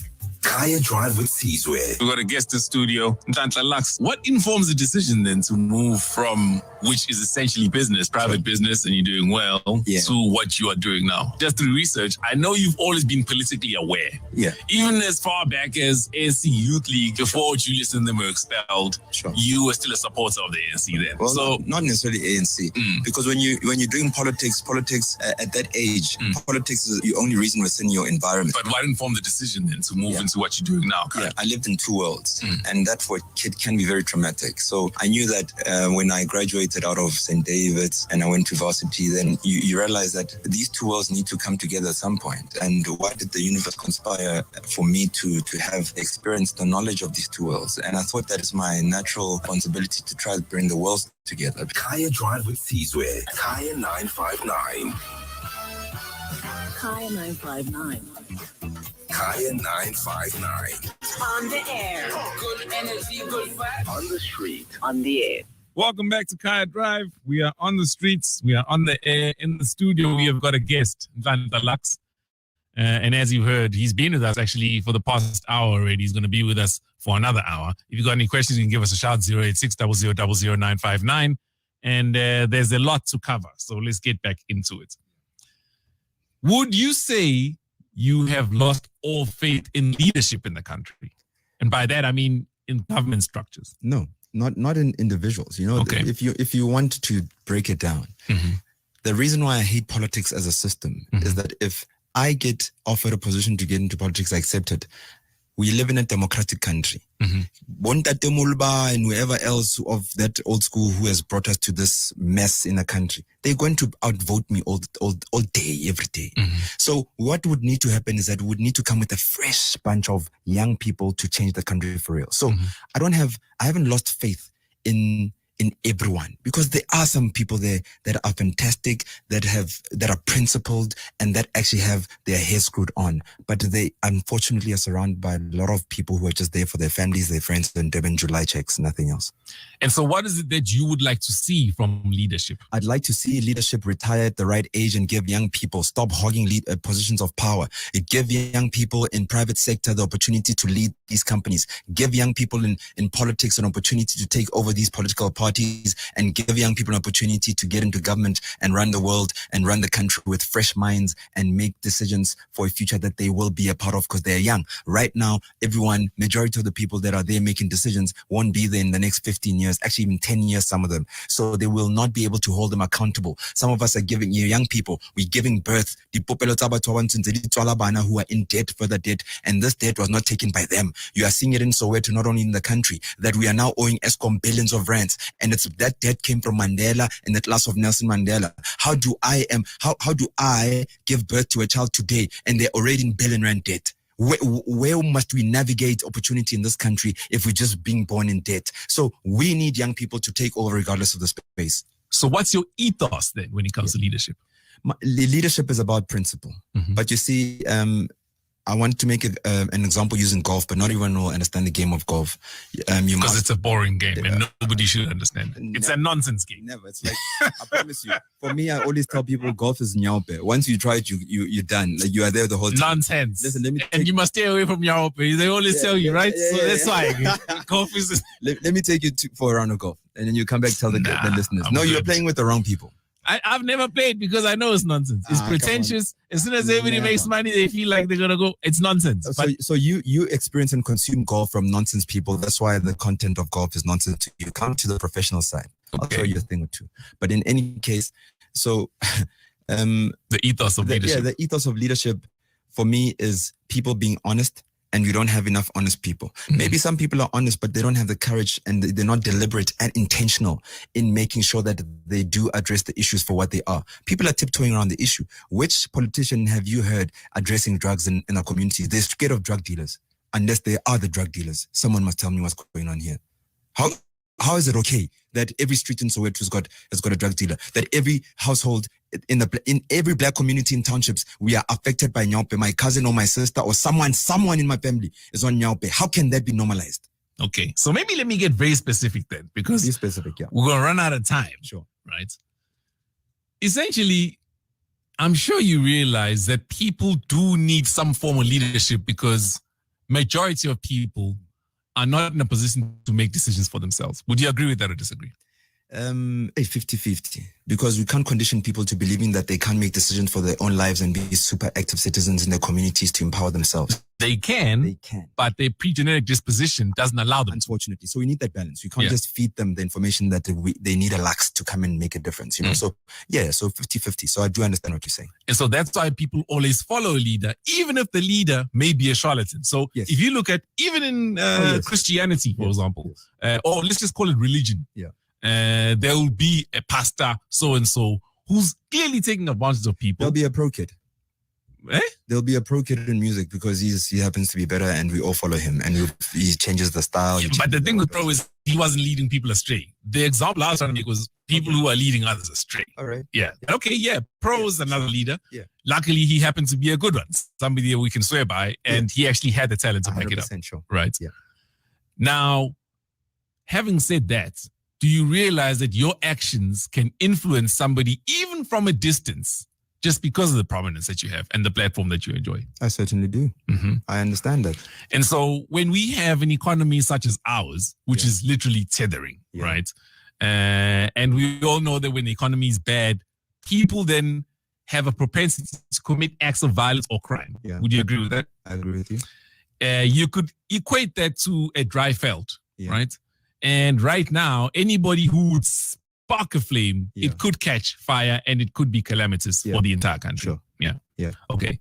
So if you got a situation like that and somebody is sitting from a distance and they are believing what is reported, because you've said some of it may not be true, but they're believing what is reported, and the guy is probably sitting in Topo. He doesn't know you personally, but he's heard that you can now go into any situation and handle it yourself. And that escalates to a situation where maybe foreign nationals end up getting killed, like happened in 2008. Yeah. That's not necessarily your actions, yes, but it is a consequence of something that you started. Yeah. As a leader, would you take responsibility for something like that? No, I wouldn't take responsibility for nonsense. That's the media that must take the damn responsibilities. Let's be honest with life. This is the problem we have in the country. You just said that it's not me who's painting that narrative. So someone else is. And we know in this case it's the media, both traditional and social. So why can't we hold the media accountable for the false narratives that they're pushing down people's throats? So what I will take responsibility for is that because I understand that fine line that people might see what we are doing, regardless of where they were influenced or how they were influenced, we do it now. We go to communities that want to start their own movements and we teach them and we show them how to work with law enforcement. I can give you community after community where we've been to say that we are launching this program here and it's now verified that you guys understand what to do, then fly. But never that at any given point does the media report that we have social education. That's not even our job to do, but we do it because we understand the nature of our country and the sensitivity and our responsibility. Hold that thought, because we will be back. Joined in the studio by Nhlanhla-LUX. If you got any questions, 086 0000959 is the number. Kaya News. Kaya News. On Kaya 959. For the news headlines at 4:30, good afternoon, I'm Ginelu Huma. President Cyril Ramaphosa has assured local and international investors that South Africa's electricity woes will be a thing of the past. He was delivering the opening address at the South African Investment Conference at the Sandton Convention Center today. Operation Dudula leader Nhlanhla-LUX says all operations organized by them are announced and reported to the police. He says his mandate of trying to maintain order and stability comes from the community. And South African Reserve Bank Governor Lesitsha Kganyago has announced a 25 basis points hike in the repo rate. Repo rate refers to the rate at which the South African Reserve Bank lends money to private banks. I'll have more on these and other stories coming up at the top of the hour. Kaya News. Kaya News. On the street. On the air. And ask the story. Kaya Sports. Kaya Sports. On the street. On the air. Well, now that lockdown restrictions have been relaxed even further, when are we most likely to see fans back at PSL games? With the biggest support base in the country, Kaizer Chiefs are one of the teams most likely looking forward to seeing fans back in the stands. Keegan Dolly recently put the team's dip in form down to the lack of supporters, something coach Stuart Baxter only partially agrees with. I don't think we should say we're only a good team if we've got our fans. You know, we should want to play for our fans anyway. I think it's a tragedy that the fans are not in the stadiums, I do honestly, but at the same time, that's maybe a little bit selfish of us because we know we get great support. But I think we should still have that motivation. He's right in terms of the opponents probably enjoy the game more coming to an empty FNB on a beautiful pitch on a beautiful evening and can play quite relaxed. He's probably correct on that. And staying with football, Benny McCarthy admits AmaZulu have been well below par this season. Usutu are struggling to emulate the heroics from the last campaign, which saw them finish second in the DStv Premiership table. The KwaZulu-Natal outfit are on their way out of the CAF Champions League and currently occupy 9th spot on the domestic league. McCarthy says that problem started even before the campaign began. Definitely didn't have the best of seasons, you know. From the pre-season, especially the recruitment department, the players that you wanted to bring in, that didn't happen. So of course, you know, you're kind of hoping that the same team that you produced, finishing second in the league, the desire would still be there. It's been mediocre. And it was a day to forget for South Africans on day one at the WGC match play. All three players from our shores suffered defeats, putting the rest of that tournament in jeopardy. But that wasn't the case for defending champion Billy Horschel, who thrives in the match play format. So what's the secret to his success? I think I just don't ever give up. I hate losing. I mean, I honestly hate to lose. And I hate not performing to the level that I want. So it fires me up to play better and I don't give a shot away. I try not to. I battle till the end, and I've got a secret weapon in a putter that I make a lot of putts inside 10 feet, which saves me a lot of times. And speaking of hating to lose, let's move to our trivia for today, where we're talking the Momentum Proteas who have qualified for the semi-finals at the Cricket World Cup. People have hands in heads. South Africa joined Australia in the next round after that match against the West Indies was rained out last night or early this morning. And in today's trivia, we wanted to know how many times have the Momentum Proteas reached the semi-finals of the Women's Cricket World Cup. I gave you a clue that they've played 7 World Cups, but without even realizing, I gave you another clue that they've reached the semi-final of this current World Cup. I'm not sure if everyone picked it up. Your options were 2, 3, or 4. C, straight off the middle of the batch, you went with 4. Nhlanhla-LUX, you went with 2. How are you gentlemen feeling? Say 3. You want to say 3 now? You can change. What's changed? Because of that clue that you didn't pick up the now. The now also in the semis. Included in the number. Then okay. Sure. I suppose as a guest, we'll allow him to change. Sees, I know you have a stance on changing. We don't change. Yeah, we don't change. I'll speak. Okay, I like this. Let me then say congratulations to Papa Mapumps, Lebza Rocks, Jabu MS, Makadla Spara, and Nhlanhla Sweet, Zwandile Sontu 2, Mlindi Mjoli, Ayanda B16, Stoki Team, NBCM, Vusi Masango, Sandile Simtuli, Okas Kakane, and there were Fisiso, okay, Kenitsepo 7.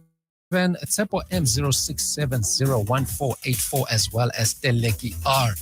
Gentlemen, you both missed it. Okay. 3 is the correct answer. Yeah. The Momentum Proteas have reached the semifinals on 3 occasions. The first time was in the year 2000, then again in 2017, and of course, this tournament as well, putting us at 3. Shoutouts to Papama Bumps, who was the first correct answer to come through. Sure. Congratulations to everyone else who got it right on Twitter. Sunny van Heerden with your Kaya Sports. Maporisa and Kaza Small is a solo 959. It's Kaya Drive. We are on the streets. We are on the air. We are everywhere. If you just joined us, Nhlanhla-LUX is in the studio, and the conversation continues. We will take your calls, 086-000959. We'll also take your voice messages, 0636880959. You can send them through right now. So we're having a discussion essentially about leadership. Yeah. Right? You've often said that you're not a politician, neither do you aspire to be, but you do want to be in governance. That's not politics. Yeah, but you do want to be in governance. If I have a lot to offer for the country, yeah, definitely. I mean, if I'm the best guy suited for a certain position in government and people call me up, I'll come, but I'll never do it through politics. And I've heard you say you'd work with current people who are in positions of leadership right now. Oh, yes. I'll work with anyone to advance the country. We should never, ever hog positions of power or influence. If there's a new young person emerging, or even one of the old people saying, I'm sorry that we've just messed up the country so hard, what can I participate in? Let's come together. Unity is the key to everything. That's why I always stress, we will come together and fix the bigger agendas of this country. And what would those bigger agendas be? Oh, like the land issue. There's no people are saying, why are you going after this? Not the land issue. Why don't you go to this? And we are not resourced for that. But if we all come together, we are the biggest in terms of number, black people that is, but we are the weakest. The minority groups are way stronger than us. So then who would you partner with? I'd partner with anyone willing and able and with proper values of honesty to take the country forward. Even those that are doing bad by me right now, even those that are praying for my downfall right now, I leave a space in my heart to unite with them, including the EFF boys, girls, doesn't matter. At some point, we need to get our egos out the way and partner for the sake of the future of this country. And that's all that matters. Mm-hmm. So if somebody were to say that what you're doing right now looks very much like building a political party from the ground up, and obviously we can't tell what will happen in the future, but essentially this is how movements begin. And nobody starts a movement without an end goal in mind. Yeah. So then the question would be, what is the end goal? Yeah.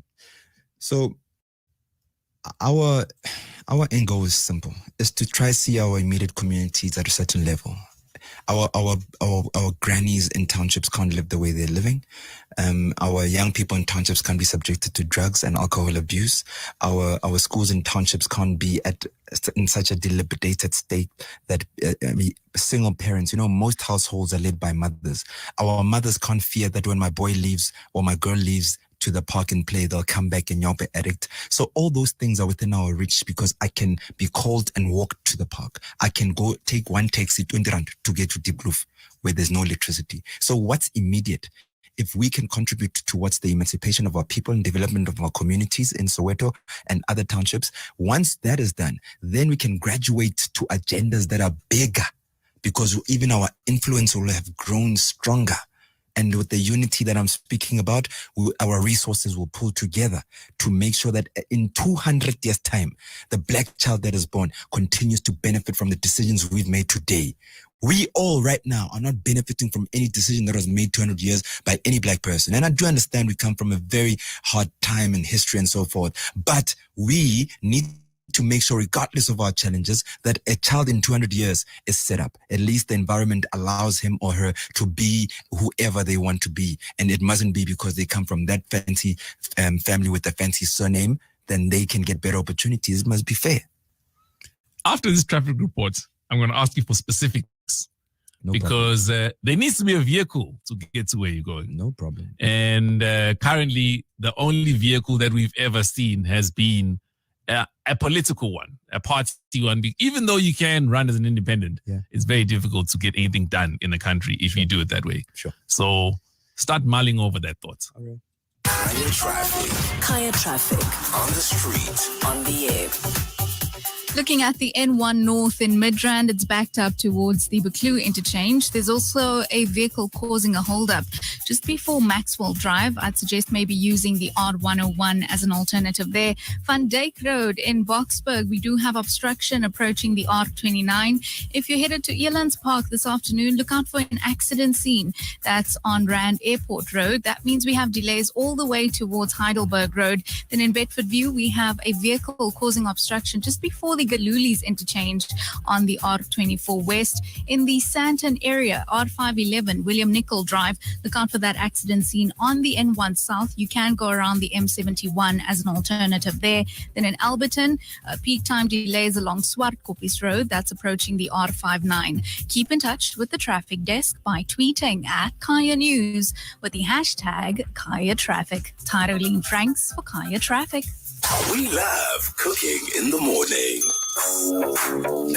Thomas and Skumba are taking it out of the studio and into the kitchen to bring you exclusive catch-ups with some of your favorite personalities over a delectable meal prepared by renowned, proudly South African chefs. The Kitchen on Thomas and Skumba in the morning. Catch it on the last Tuesday of the month on Kaya 959. Fresh conversations in the kitchen, on the street, and on the air.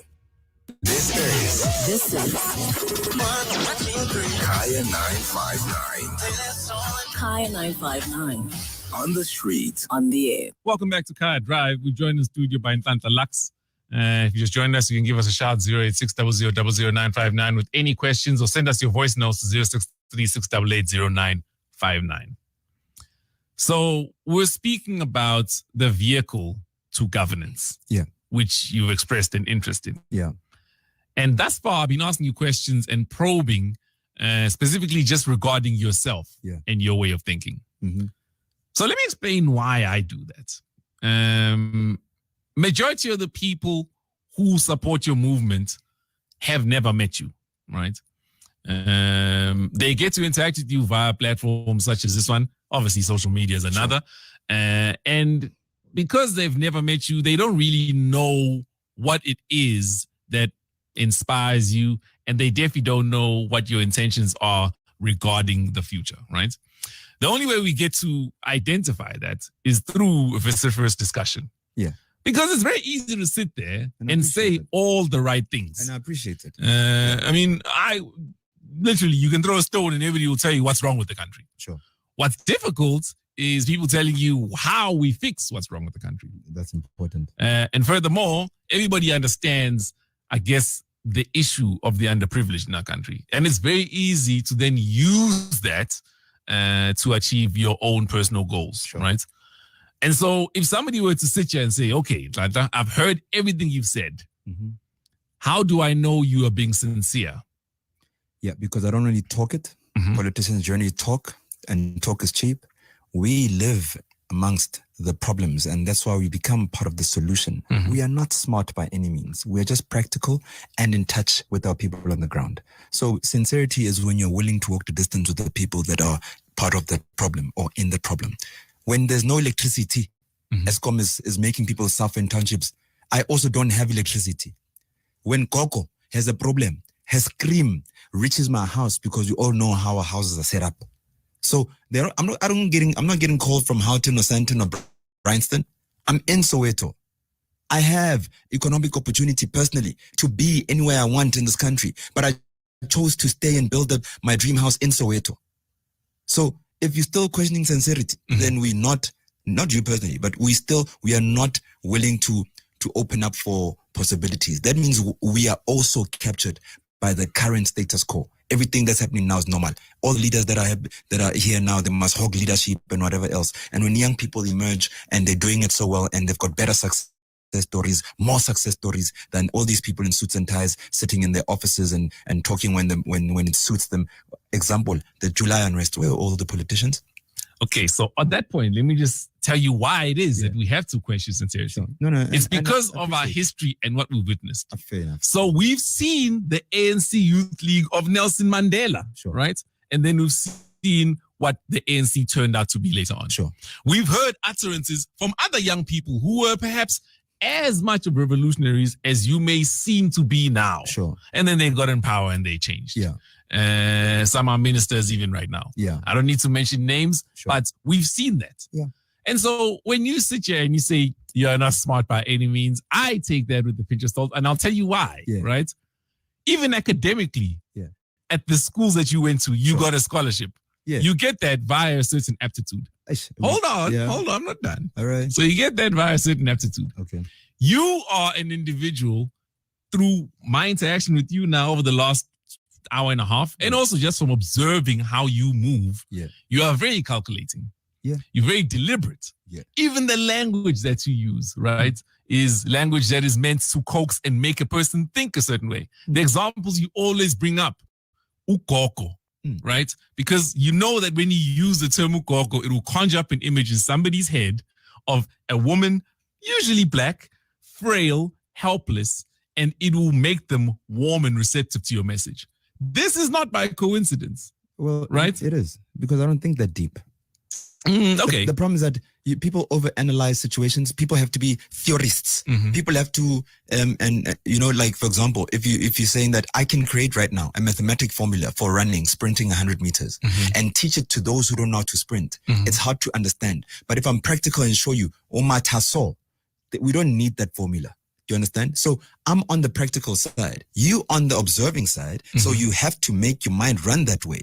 Maybe we just generally, or naturally given.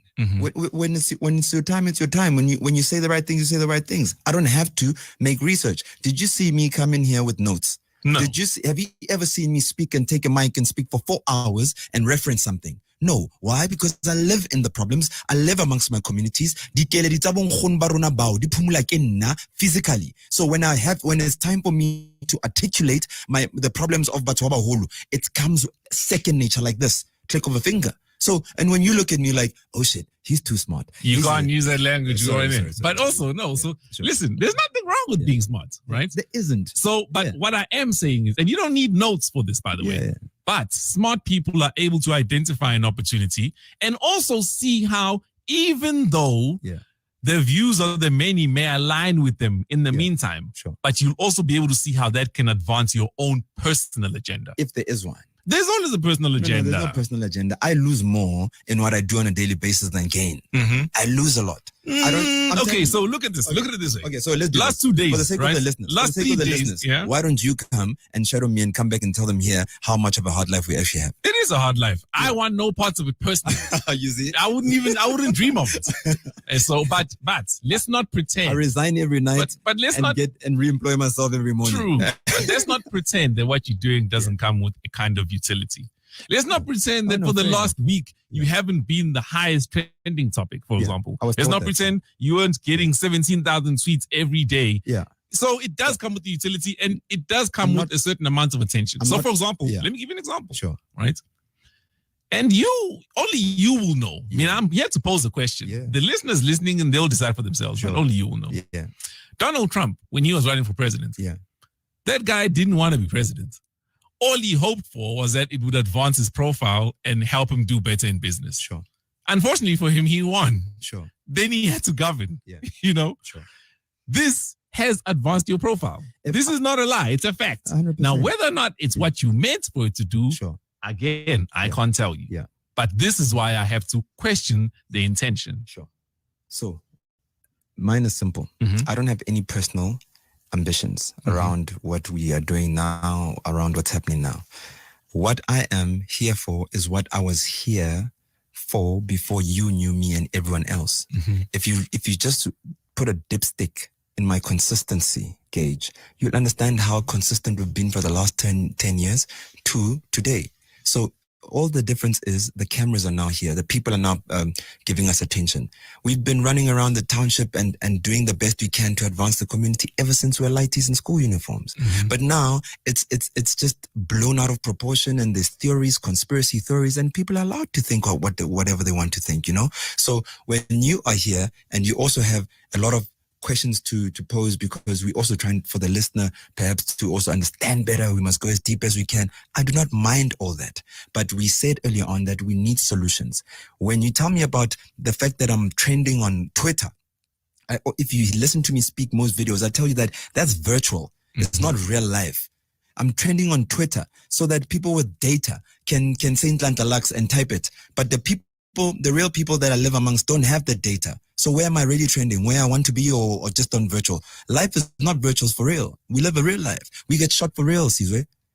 I get young people who are shot. They will pull up their T-shirts and show you bullet wounds, because we live on the ground, and that's what it is, unfortunately. So for us, we want to trend better in the hearts of our grannies. In the heart, again, you'll say that I'm doing that theory thing that you mentioned. We want to trend better in our communities, because after I've trended what? How many days? 10 days straight? Whatever like the last week. The last week. Whatever that number is. Incredible for those who live in the Twitter streets. I don't live in the Twitter streets. I live in the real world, on the ground, right? So what that means for me is it's rubbish, it's nonsense, it doesn't change my life, because at the end of the day, the drug dealer is still in the community, whether I trend or not. So my success is when we can eradicate the problems, because I'll be damned, Sizwe, if 10 years passes and all we do is talk about this. Oh, Lux, you got influence. Oh, Lux, you're trending. Oh, Lux. But the drug dealer is still in the community. But the politicians are still not delivering what they need to deliver as basic needs for our people. And that's because I live amongst those problems. We need to solve them. We can't just overlook them and always hope that Superman will come out of the sky, call the politician to come and solve our problems. We can't. And so in this next hour, we're going to open up the lines. Sure. And the people on the ground now will tell us what they think. And I hope it's not sponsored calls, because we know that's a reality. But let's go. That is a reality. This used to happen at our station I used to work at. The blue party would literally plant people. But that's a story for another day. Sure. Kaya Drive with Sizwe. You have not got faith in our law enforcement. Is it the law enforcement that you don't have faith in, or is it literally our entire justice system? Our entire justice system. South Africans are not fools. We know what's going on. And we also must be blamed for it, because when the problem comes into our houses, then we also make those phone calls. Donaka is arrested. Do you know that cop? Do you know that cop? So that can't be right, It can't be right. So there's a lot of wrong in terms of the system. That doesn't, we wouldn't have so many drug dealers in our communities if the systems were actually as good as we all think they are. Kaya Drive with Sizwe. When it comes to our shoe choices, lockdown means we switch from stilettos sneakers and our feet are thankful. We've also learned the importance of having good medical aid. With benefit limits that exceed our low contribution increase, BestMed members get more value for money. Shouldn't you also opt for great value and switch to BestMed? SMS your name to 44425 for a medical aid quote or speak to your financial advisor. BestMed, personally yours. BestMed is an authorized FSP. Standard rates and T's and C's apply. Check a 6060, SA's #1 grocery delivery app. Stock the house and stay on the couch, yeah, let's go 6060. Get the coffee in your jockeys, let's go 6060. Get the nappies without the hack, yes, let's go 6060. No washing powder, say it louder, let's go 6060. Get your groceries delivered in 60 minutes. Download the 6060 app and let's go 6060. Kaya News. Kaya News on Kaya 959. It's 5 o'clock in Johannesburg, and here are the stories you need to know right now. The Reserve Bank warns Ukraine and Russia war will affect inflation, and newly appointed Chief Justice says he wants to see independence in the judiciary. The South African Reserve Bank Governor, Lesitsha Kganyago, has announced a 25 basis point hike in the repo rate. The repo rate refers to the rate at which the South African Reserve Bank lends money to private banks. Announcing the MPC's decision this afternoon, Kganyago says some risk to the inflation outlook, like food and fuel had been realized. Kganyago says even as the economic impact of the COVID-19 pandemic fades away, the outbreak of war between Russia and Ukraine is expected to reduce global economic growth. He says other risks such as currency volatility and capital flow reversals have also become more pronounced. What the committee had to grapple with was to extent to which this has taken place, and to what extent should we embark on particular quantities of the policy stance in order to cap that. And after deliberations, the agreement that was reached was that we will increase the policy rate by 25 basis points. There are risks on the horizon. There is a lot of uncertainty. Newly appointed Chief Justice Raymond Zondo says he will finish all his work on the State Capture Commission of Inquiry by the end of April. Zondo says this is the time when he will be handing over his final report.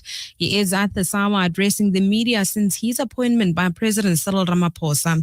Zondo says he has no doubt that his prospective Deputy President Mandisa Maya will make a great contribution. The Chief Justice says he feels the heaviness of the responsibility that comes with his new position. He's assured South Africans that he will push for institutional independence of the judiciary. Our constitution envisages the judiciary performing certain functions. It performs those functions in accordance with the constitution, and I do not think that it performs functions that it should not perform in a constitutional democracy such as ours. I think that it performs the kind of functions that it should perform. Operation Dudula leader Nhlanhla-LUX says all operations organized by them are announced and reported to the police. He says his mandate of trying to maintain order and stability comes from the community. Nhlanhla-LUX was being questioned about his movement, which has come under fire for allegedly attacking foreign nationals. Recently, the group raided the home of an EFF member who they accused of being a drug dealer in Dobsonville, Soweto. Speaking on Car Drive with Sizwe, Nhlanhla-LUX says he's part of a joint operation which fights issues facing the community. He's denied that he's part of a vigilante group. We are not by any means that, because if you Google anything that's to do with Operation Dudula, you always see a cop in sight. So we always have an operation that's planned with SAPS and with Metro Police and all our marches. All our arrests, whenever we're successful with arrests, SAPS handles the arrest. How's that being a vigilante? But people go on with it and really do not want to be honest about the fact that there is a gap in our country that nobody addresses, a big white elephant in the room. The South African Council of Churches has called for an urgent meeting with President Cyril Ramaphosa in hopes of the new COVID-19 regulations being reviewed. During his address on Tuesday evening, the president announced that churches are only allowed to fill 50% of its capacity. Ramaphosa also announced that congregants will have to provide a vaccination certificate or a COVID-19 test. The council's Bishop Malusi Mpumlwana says it hopes the regulations will be reviewed before the Easter weekend. This will be the third year that churches cannot properly prepare to celebrate these major events in the Christian faith, Good Friday and Easter. And we pray that they should be able to make an announcement in the first week or so of April. Police in Somalia say more than 30 people were killed in twin jihadist attacks last night. The police chief says the first attack used a suicide bomber, killing the local MP Amina Mohammed Abdi and several of her guards. The second came from an explosive vehicle which left a hospital and a business district destroyed. It followed an earlier assault on the international airport outside the capital, in which 8 people, including 5 foreigners, died. In your weather for today, it's a fine day in Johannesburg with temperatures having peaked at highs of 24 degrees, 26 degrees in Tshwane, 24 degrees in Ekurhuleni, as well as 24 in Sidibeng. And now for a quick sports update, here's Sandile van Heerden. Hugo Bross says the time for excuses is over and the momentum Proteas into the Cricket World Cup semi-finals. I'll bring you details at 5:30. If you missed it, the big story right now, the Reserve Bank warns Ukraine and Russia war will affect inflation. Kaya News. Kaya News. On the street. On the air. And ask the story. This traffic report is brought to you by MTN. Imagine high-speed internet without traffic jams. Imagine a world where the digital economy is always open and every rand spent gets you more. By acquiring new spectrum, SA's best network has just gotten even better. MTN. Kaya traffic. Kaya traffic. On the street. On the air. R21 North in the Jet Park area, you may pass an accident scene near the N12 East. Then looking at the N1 North in Midrand, it's backed up there towards the Buccleuch interchange. There's also a vehicle causing a hold-up just before Maxwell Drive, but you can avoid it and use the R101 alternatively. Moving on over to the Boksburg area, we do have obstruction on Van Dyk Road, and that's causing a bit of a hold-up approaching the R29. In Elands Park, another accident scene on Rand Airport Road. And we do have delays all the way towards Heidelberg Road there. In the Dipcliff area now, the Golden Highway R553, look out for obstruction as you travel towards Main Road. If you spot anything else, do let us know by tweeting at Kaya News with the hashtag Kaya Traffic. Tyroline Franks for Kaya Traffic. This changes everything. MTN has acquired new spectrum and, of course, flipping that switch that flips our world on its head.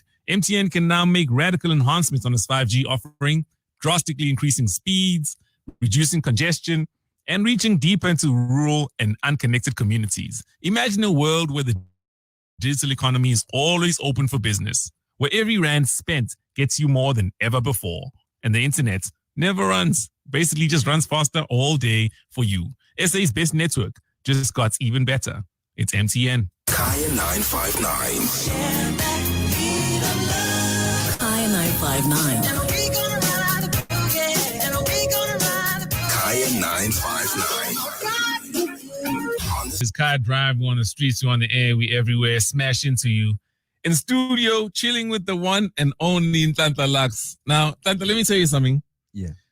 In my experience in broadcasting, whenever somebody calls in and say they want to remain anonymous, you must know fire is coming your way. No problem. Anonymous, how's it going? Hey, Sizwe, how are you doing, man? I'm well, thank you. Shoot. Hey, Nhlanhla, how are you? Good. Yourself? No, I'm great. Yeah. I've actually got 2 questions for you. So I'll just give you an opportunity to answer when I'm done. Sure. So firstly, what is your overall vision for Soweto and South Africa as a whole in a nutshell? And secondly, which is a little bit of a longer one, considering the notion that taking the law into your own hands is illegal and people out there might look at your strides, positive as they might be, as some type of vigilantism, and in some quarters it could be looked at as the undermining of law enforcement agencies and the disregard for the human rights of those whose houses you enter without a warrant. Isn't there a fear of people out there who look up to you, who are inspired by what you do, as taking advantage of their own communities and marginalizing those who they consider as extrinsic or as outliers? Thank you. And xenophobia. Thank you very much for that, Anonymous. Let's move on to another question, then you can answer them both. Nosipho. Good afternoon, Mr. Ndlomo and Mr. Lux. The man who's arrested. The attention of the nation. I have one question, really. Sure. The heart of the problem is Black people being disenfranchised and locked out of the economy. So I'd like to know from you, as someone who plays in the business space, have you had any collaboration with existing organizations such as the Black Business Council? Why have they not come to the party? What do they say about a mall that exists in Soweto, yet you have foreign nationals occupying the space, or white-owned shops and franchises occupying the mall because Black people cannot afford to trade there because of the high rent? That's just one example of the things that cause and add to the social tensions that come with the influx of migrants in the township. Thank you very much for that. Great.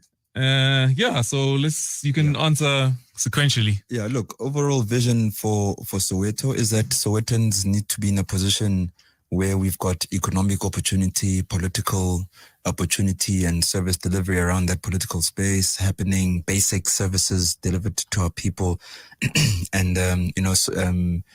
And we need that independence so that when you want to be what you want to be, you're not getting hurdles because the environment doesn't permit. It must be that you're the one that is failing yourself. That is the ultimate goal for our people, so that we can start producing people that are proper superstars. Imagine if the environment was fertile for Pro to be Pro. Pro competes with Jay-Z, but he couldn't even sell copies in our communities because the systems are wired wrong. So we need independence in that regard so that we can empower ourselves completely. And the other one is fear of negative influence. I did touch on that a little bit to say that we do understand. Maybe a practical example is that even the police have people that are impersonating the police, because it works for them in their criminal elements.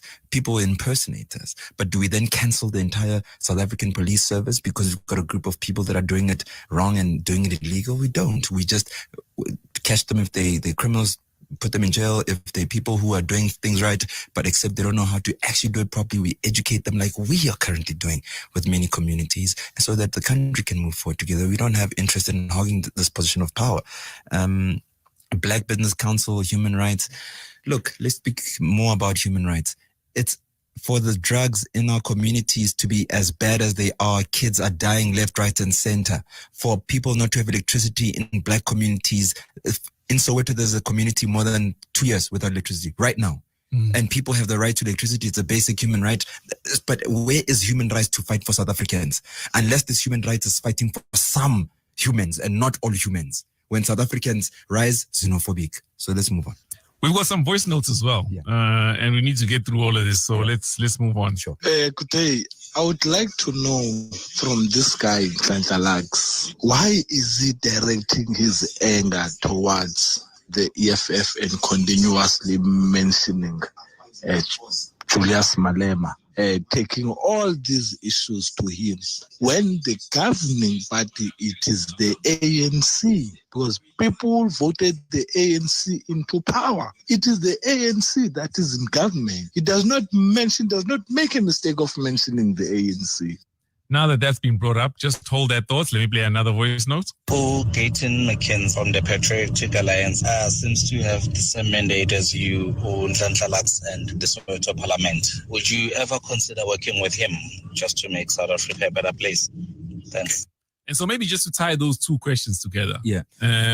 You and Gayton pretty much have a lot of common ground. I'll put it that way. That's the first thing. And then also the language you use is EFF language, so to speak. That I use? For lack of a better phrase. Oh, yeah? Right?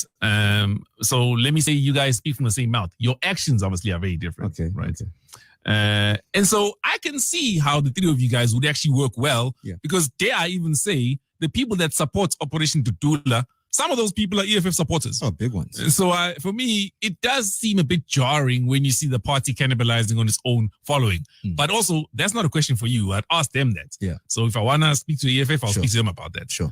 The question is to you, though. Yeah. Why you brought them up in this particular discussion, and would you work with Gayton? Look, I'd work with anyone that is willing to take the country forward. Definitely Gayton. I mean, I'm Rita Gayton. I don't care for people's histories. I know there's some people that would say, my dad, for example, is a thug, is a what, or was, because he's now dead, was a thug, but his thuggery took me to school. His thuggery took the country to greater lengths. And also Malcolm X, for example, 100%. had Malcolm been a is criminal. Yeah, so people reform, and it's not to say they can't be leaders in the future. So me, I'll work with anyone, and I don't care for their history, as long as today, moving forward, when the sun rises tomorrow, we are both taking, and we are all taking the country forward. So definitely. And why I'm referencing the EFF and perhaps not the ANC as per the voice note is because I don't remember in the last few weeks anyone else but the EFF mentioning my name. The leader of the EFF called me a criminal inside Parliament, not inside a Shabin. I left it, I let it slide, and I just gave him love. And he repeated at rallies, he repeated in a court of law, he gets asked the question, and Tutola comes up, and we are being called criminals. And then recently, they sent their young person, their spokesperson, I don't know what that young boy's name is, and he calls me a bastard. And, you know, it's not fair that you're now including people's mothers, because unless you don't know words now, you are just talking because you can. And then another thing is that he's telling the EFF members that Lux mustn't work. If the police don't arrest him, he mustn't go into Pinville. He mustn't go into Alexandra. And if they don't arrest him, we will catch him and we'll hand him over in a very, very different condition. And he's saying that if Lux enter people's houses, we must make sure that they don't come out alive. You are suggesting that people must kill me, and then I must give you love again. But it's fine. I'll give you the love because I understand that you are okay. The reason I asked you to stop is because we've got a question specifically about that. All right. And this is how it goes. My question to Nhlanhla would be, does he have protection? Because he seems very confident. He goes out in public and seems like he's not afraid of anything. He's not like anything could happen to him, but he's just not fazed. So I'd like to know, does he have any backup, or is there someone like behind him that, no one can be so confident. There should be something behind him, backing him up, giving him this confidence to go out there unapologetically and just, say whatever, because it's pretty dangerous. So I just want to know, where does he get the confidence and the bravery to just be out there like that? Thank you. Now you can answer. Do you see how people are worried that there's a young person that is speaking the truth about the realities of our communities, and because the politicians are getting upset that he might be killed? What does that actually say about the politicians? We're living amongst monsters. So to answer the question, I am not scared of anybody. I'm not scared of Julius. I'm not scared of Cyril. I'm not scared of anyone. I am a very easygoing person. If I am wrong, I apologize, and I'm very mannered, and that's why you'll never hear me swearing back at the EFF or whoever is talking ill of me and lying about me and dragging my names in the mud. I'll only speak the truth, and if you can prove that what I'm speaking is not the truth, then I'll retract and say I'm sorry, and we move on. And I am willing and able to work with absolutely anyone in this country, and I'm not scared, and I'll never be scared. I've seen people die in front of me.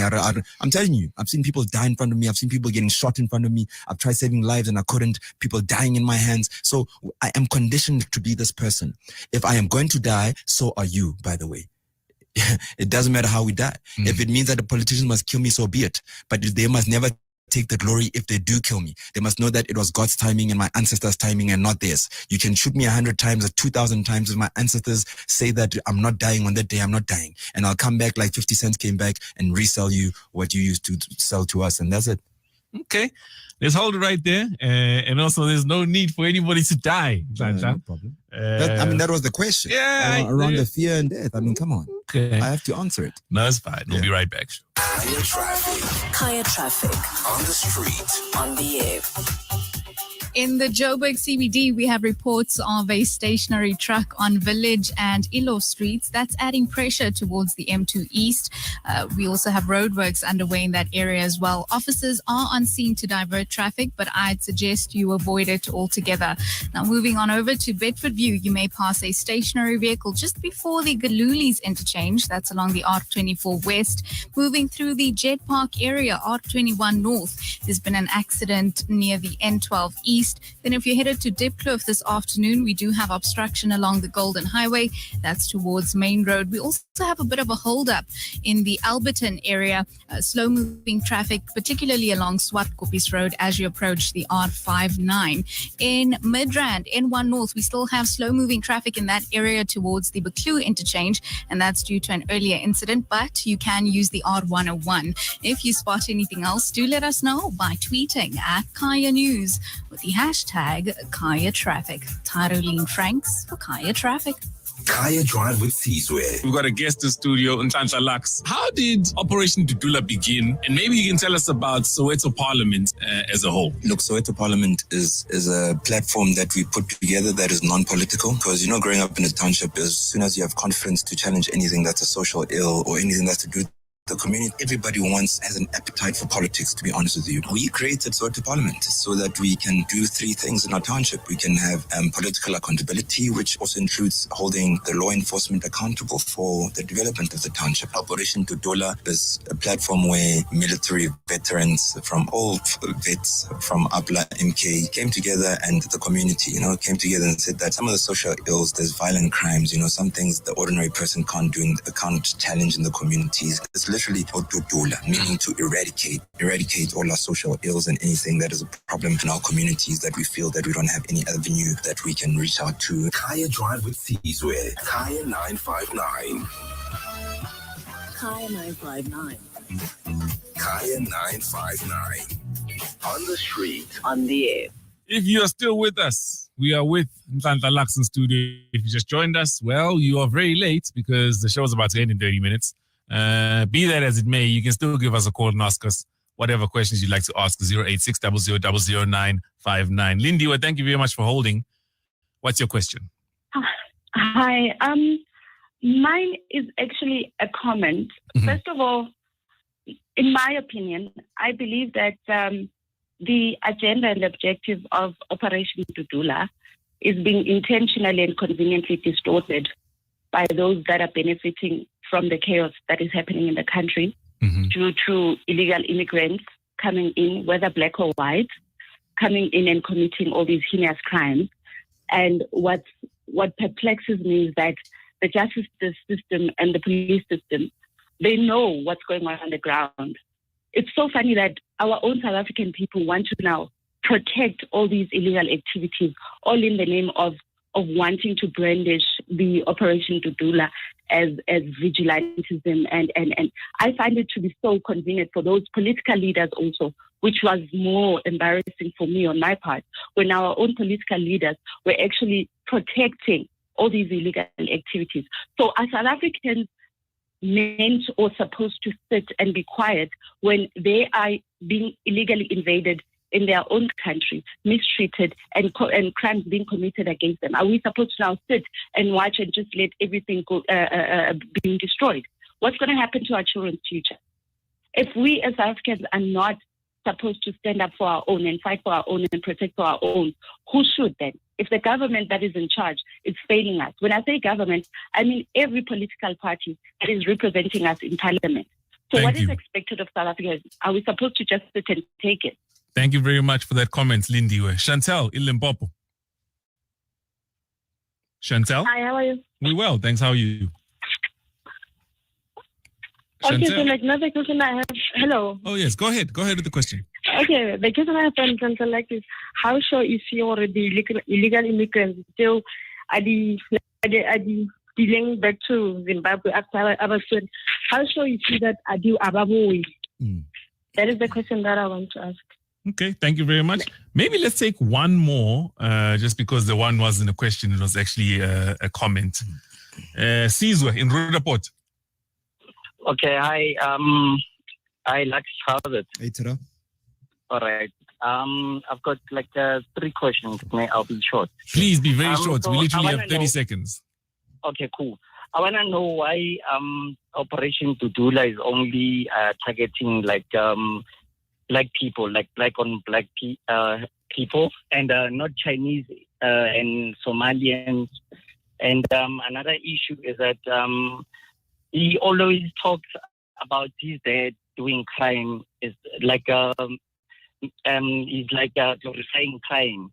Like another issue again is that there's the same people are the people who accommodated us during the struggle. You understand? But he's against them. Thank you So, very much.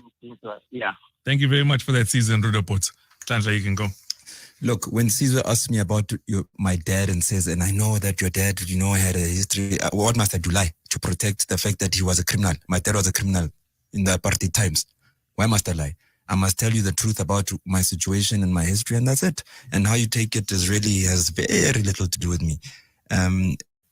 Black on black target seems like we're only targeting African immigrants instead of everyone else. That's not true. We've operated in Sandton. We're the only ones who've ever marched inside Sandton to confront those white people in Sandton. You can Google that march. It's recent. So people are. My mistake. Yeah. So people are choosing to report what they want to report, and unfortunately, people like yourselves, my good guy, is that you are consuming a narrative pushed down your throat. You're not consuming reality. So once you interact with us for real, then you'll start having a real perception of what we really do and what we're about. Thank you very much. We will come back after this. We just need to go to a news update. Kaya News. Kaya News On Kaya 959. The news headlines at 5:30. Good afternoon, I'm Kinelu Puma. The African Development Bank says its pledge of 42.5 billion rand will be used to support private investments in South Africa. President Akinwumi Adesina says these areas include agriculture, renewable energy, youth employment, as well as health. The principal of Lekhalong Primary School in Garanku and Tshwane says he's devastated by the loss of 2 teachers at the school. Vumile Mkhize and Brenda Khatizwe were killed by the button of Mkhize, where they were residing as tenants. And the World Health Organization in Africa says the COVID-19 pandemic has reversed years of progress in the fight against TB, with deaths increasing last year. I'll have more on these and other stories coming up at the top of the hour. Kaya News. Kaya News. On the street. On the air. And on the story. Kaya Sports. Kaya Sports. On the street. On the air. Well, the Momentum Proteas are into the semi-finals of the Cricket World Cup. South Africa earned 1 point from yesterday's match against the West Indies, which was rained out. Now, while the Proteas may be guaranteed of a place in the last 4, all-rounder Marizan Kapp says they will not be taking things lightly against India in their final group game.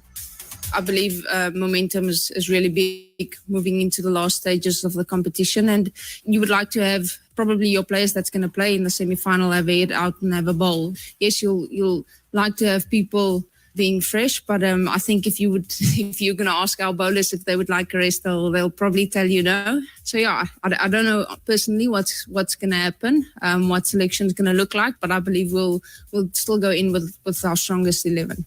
Hugo Bross says the time for excuses when it comes to Bafana Bafana are over. The men's national team continues to disappoint and most recently failed to qualify for an expanded, Africa Cup of Nations.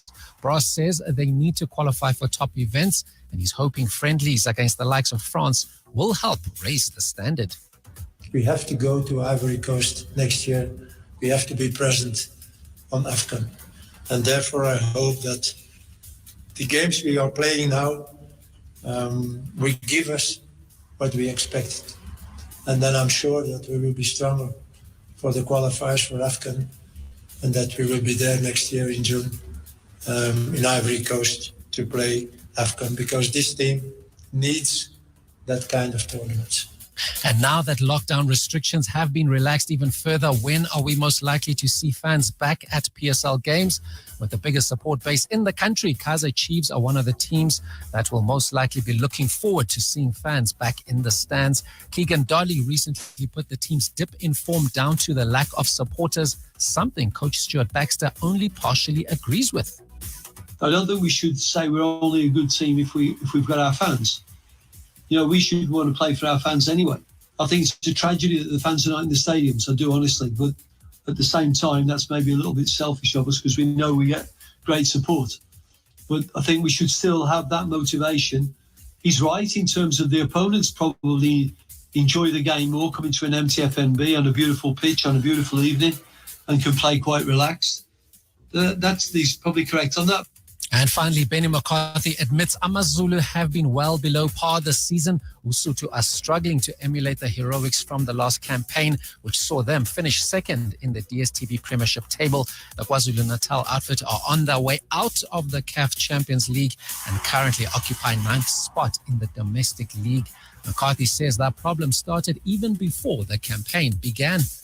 Definitely didn't have the best of seasons, From the pre-season, especially the recruitment department, the players that you wanted to bring in, that didn't happen. So of course, you're kind of hoping that the same team that you produced, finishing second in the league, the desire would still be there.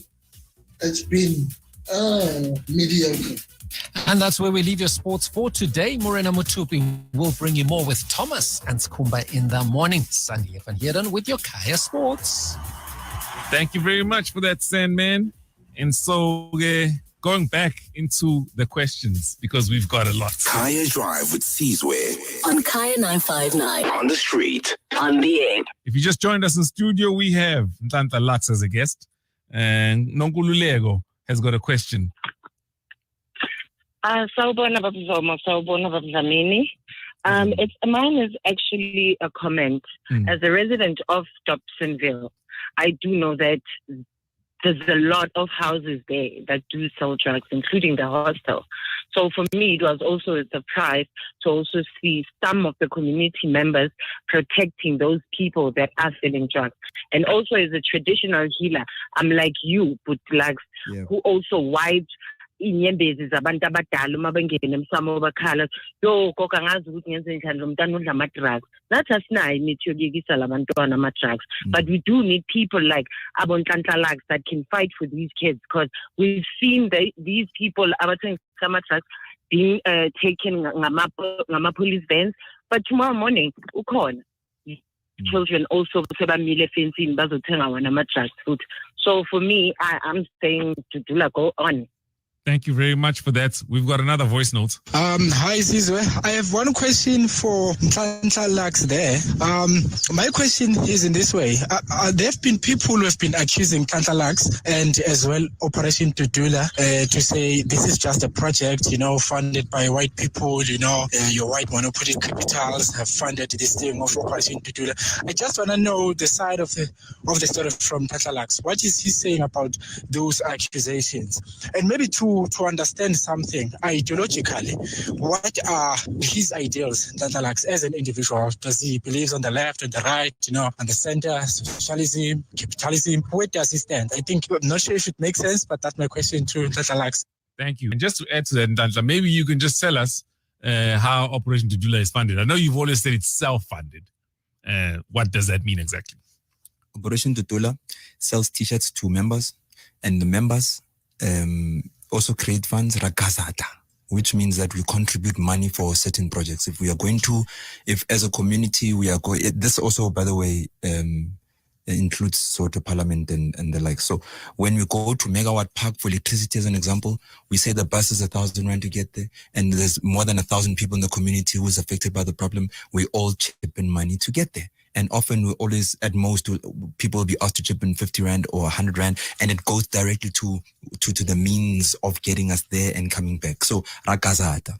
So at a parliament example, it doesn't even have a bank account. It's a cashless movement. So when people say that we are funded, they must also understand they are reasoning from a point of capture because they are only reasoning with information that was given, not information that is evidence and that can be proven beyond reasonable doubt. I mean, if we were funded with so much people that are hating us in government and in politics, it would be front page of every newspaper and our bank accounts being frozen and what. And there is nothing like that. And that's why you're only seeing them talk without action. If we are funded, there must be action put to that, because you can't just go around for the last 4 years, 5 years saying that, oh, he's funded by whites. Hey, why? Because you've got a picture with a white person. You need to grow up. Right now in this room, everybody has a picture with a white person. Julius' son is probably the only child who's black in that class. Is he captured? Can never be. Must protect these young people. So then let me ask you this. Yeah. When you met up with Herzog, what were you hoping to get out of that meeting? Listen, where I met with Rob Herzog was here, Go Investec. And Rob was coming for a meeting late. What were you doing in Investec? You said you got no bank account. I'm joking. I'm just messing with you. I'm just messing. Carry on. Okay. So he was actually there for a meeting to meet with Fikile Mbalula. Okay. And then I met all of them. That the Fikile Shabuyuang, the minister. Shabuyuang, Rob, sharp. Listen, I even said, Rob, I want to challenge you. Yeah. You guys are causing so much rubbish because it was at a time we had called Fikile names and they were beefing, whatever. And I said, the country always suffers because all people are fighting. I can even take it to the July unrest situation. How's about I ask you a personal question on camera? He says yes. And I said to him, how do you feel with my statement when I say it's time for young people to take over and all you old people must step aside? And he says, I agree with you. All old people must step aside and new young people must come in. And that statement for me was a brilliant statement. So what is the problem? It's only problem if politicians then can use it for their own narrative, not for what the video is actually saying. Okay. Thank you. We've got somebody here who works with you. I'm not sure if this is going to be impartial in any way, but in straight view. Yeah, man. Sizwe, Ndlomo, Shapuzi. Great, Morning, Commander, morning. Morning, Commander. Zithini mafethu zithini ngale nto ye-morning aningixoxele? No, I'll tell you. Okay. Yeah, look, in each and everything that we do, we need to stay awake and stay upright. And the only thing, so whatever that we do, it's high moral, high discipline as far as that is concerned. Morning. So that's what we are pushing and what we are persuading. Let me tell you one thing, Sizwe. Sure. In a nutshell, I've got only a few seconds to go. The spirit of Thomas Sankara, Malcolm X, Christian is evolved and is waking up. And believe you me, what is happening currently, it is not a mistake as far as that is said. If you eliminate Nhlanhla-LUX, Mpotolakai arises. If you eliminate Mpotolakai, Sizwe arises. It might not be you, but it might be someone else. So we are saying we are not fighting. We are controlling the situation as far as that is concerned. Our elders didn't do that because they were anticipating paper. We are not anticipating paper, we are anticipating legacy for the black child as far as that is concerned. For that matter, it is not about the black child only, but the people of South Africa. But then we are saying we are left outside in the very end of it, and it is something that compromises the future of the young people. That is why you see drugs, prostitution, it is dictated in terms of how the lifespan of the black people are. So as young people in the Soweto Parliament, Ekurhuleni Parliament, Alexandra Parliament, we are saying one thing, money. Commander, money. Thank you very much, Mpo, in straight view. Okay, so we're going to go to Ukuku, who does Kaya Biz after this. Yeah. And she'll tell us it's coming up on the show. But I do then need to ask you about our country's economy as a whole, right? Sure. Because I think it comes as no secret to anybody when I tell you that our economy is ailing. Yeah. Some of the, she will tell you, yes. Yeah, she'll tell you better. Yeah. And some of the things that you guys are proposing, how do you see that being of benefit to the economy, for example? Sure. So right now I go. There you go. So right now, look, we focused on things that are within our reach, within our resources, because when people say that, why don't you fight the farmers and what, there's no farm in Soweto. There's no farm in Tembisa. In Tembisa, in Soweto, there is an existing economy that we also need to participate in, and we're fighting for that economy. That's a baby step. And once we can achieve some results in fighting for people, jobs, etc., and even business opportunities in our own economies and on the ground, then we can graduate to start fighting bigger agendas about the economy. And for me, the answer to a proper economy is education, by the way. If we can have an education system that's aligned to our economy and start producing builders, Don't shy away on that. The reason why there's only foreigners, regardless of their status, that are building right now is because the country's education system is not producing builders. We don't have a practical education system. I mean, right now, millions of people in South Africa use a camera today. We have cameras in studio. Why aren't we producing photographers that are professional fresh out of high school, so that when they leave high school, they can put bread on the table the same day? That's the answer. Okay. Well, thank you very much. We still will have a couple of minutes after this, so you can keep your calls coming. 086 0000 959. Kaya Traffic. Kaya Traffic. On the street. On the air. In Fairland, there's a stationary vehicle on the N1 South just before Bayers Nordia Drive exit. Then in Bedfordview, you may pass obstruction just before the Galulis interchange. That's along the R24 West. Moving through the Jet Park area this afternoon, R21 North. You may pass that accident scene approaching the N12 West, but the M57 is your way out there. In Diepkloof, the R553 West also backing up. That's approaching Main Road. Then look out for that accident scene on Randfontein Road. That's moving out of the Roodepoort area towards the M77, but Miles Stoker will save you some time there. If you're headed to the Joburg CBD, we do have reports of a stationary truck, and that's blocking movement on Village and Ilof streets. That's also adding pressure towards the M2 East as we have construction underway in that area as well. Otherwise, if you spot anything else, you're welcome to let us know by tweeting at Kaya News with the hashtag Kaya Traffic. Caroline Franks for Kaya Traffic. Thank you very much for that, Miss Franks. Kukuletu. Sizwe. How are you? Well, thank you. Yeah, it's been one hell of a show. No, it certainly has. Nhlanhla, amazing views that you've been sharing. The reaction from the audience has been interesting. And I think you might be intrigued by what's coming up on Kaya Biz today, because today's been a very news-filled day. First up, a lot of activity taking place at the Sandton Convention Center, with more commitments being made from big business in terms of investment in the country.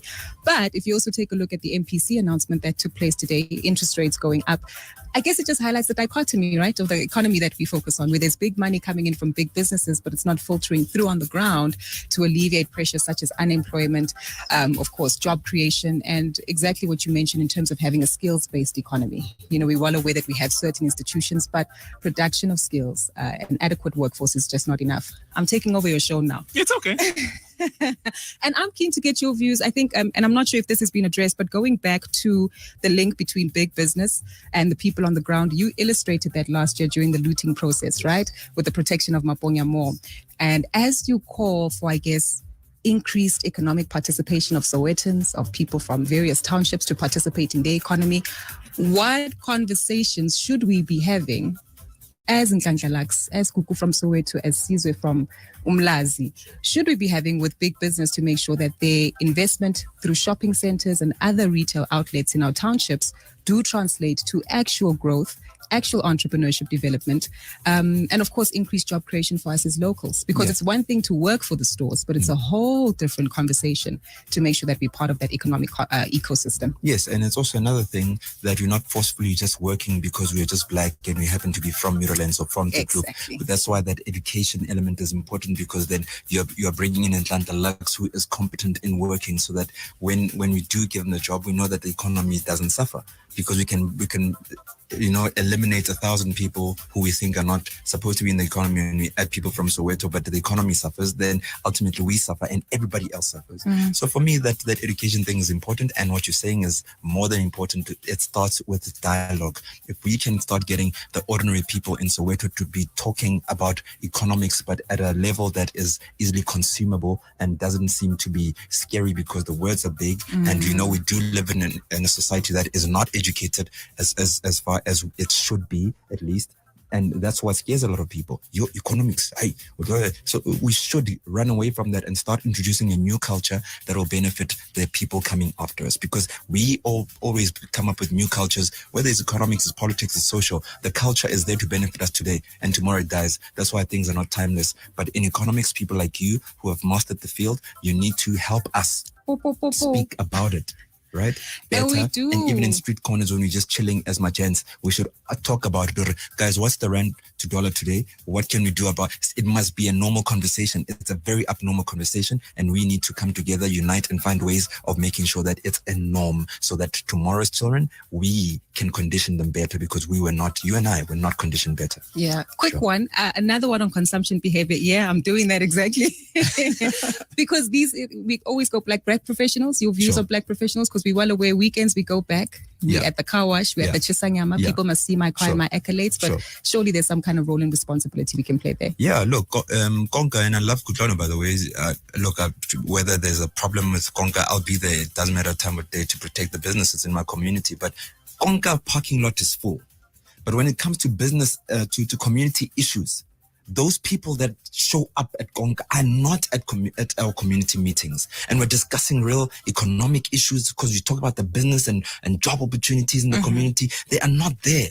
We talk about their safety in the community. They are not there. Kibo Koko, who are about to die at any given time. So we need to do better. Maybe even use Bokonka as an avenue and not look at them as a problem, and look at them as a solution to say, because they do capture that market, how do we then infiltrate the market using them as a vehicle? I think it's an important conversation. Let's continue. Awesome. Kaya Drive with Gugulethu Mfupi. I mean, And look at Kaya this. She's about to take 2 paychecks home. But her show is coming up in 11 minutes. Make sure you stick around for that. South Africa National Parks invites you to a virtual tourism investment summit, where it will showcase its pipeline of tourism business opportunities in South Africa's national parks. SANParks manages 20 national parks around the country. With over 15,000 beds, it is South Africa's largest public sector-owned tourism player.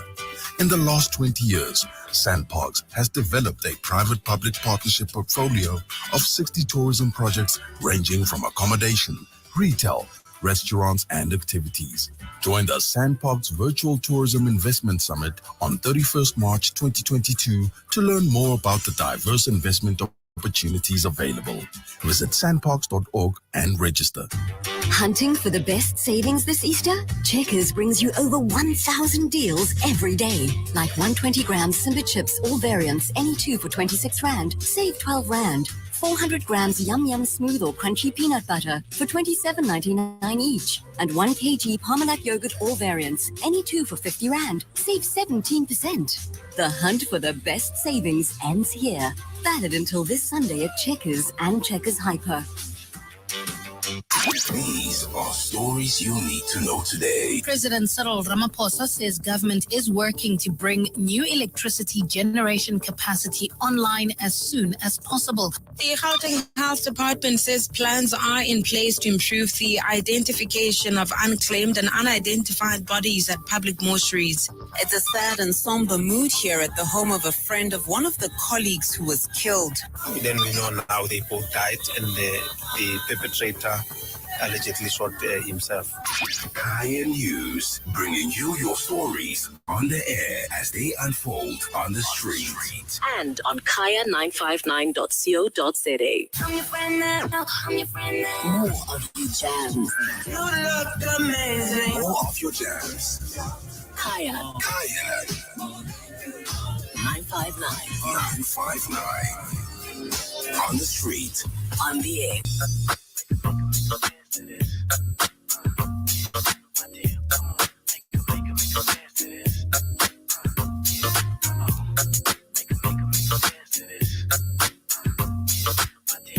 On 959, whatever you want to do, the ultimate song of the show. But we still have 2 callers, and so I'm going to try and squeeze them in. We've got 3 minutes. So Naledi in Rosebank, there's another caller after you. Please be quick, and then we'll go to Tuso in Dobsonville. Naledi? Hi, Kai. How are you doing? We well, thank you. I'm good. Yeah, so my question to Nhlanhla would be, let's say Operation Tutula does spread nationwide. There's a branch in Limpopo or in the Northwest. So how would he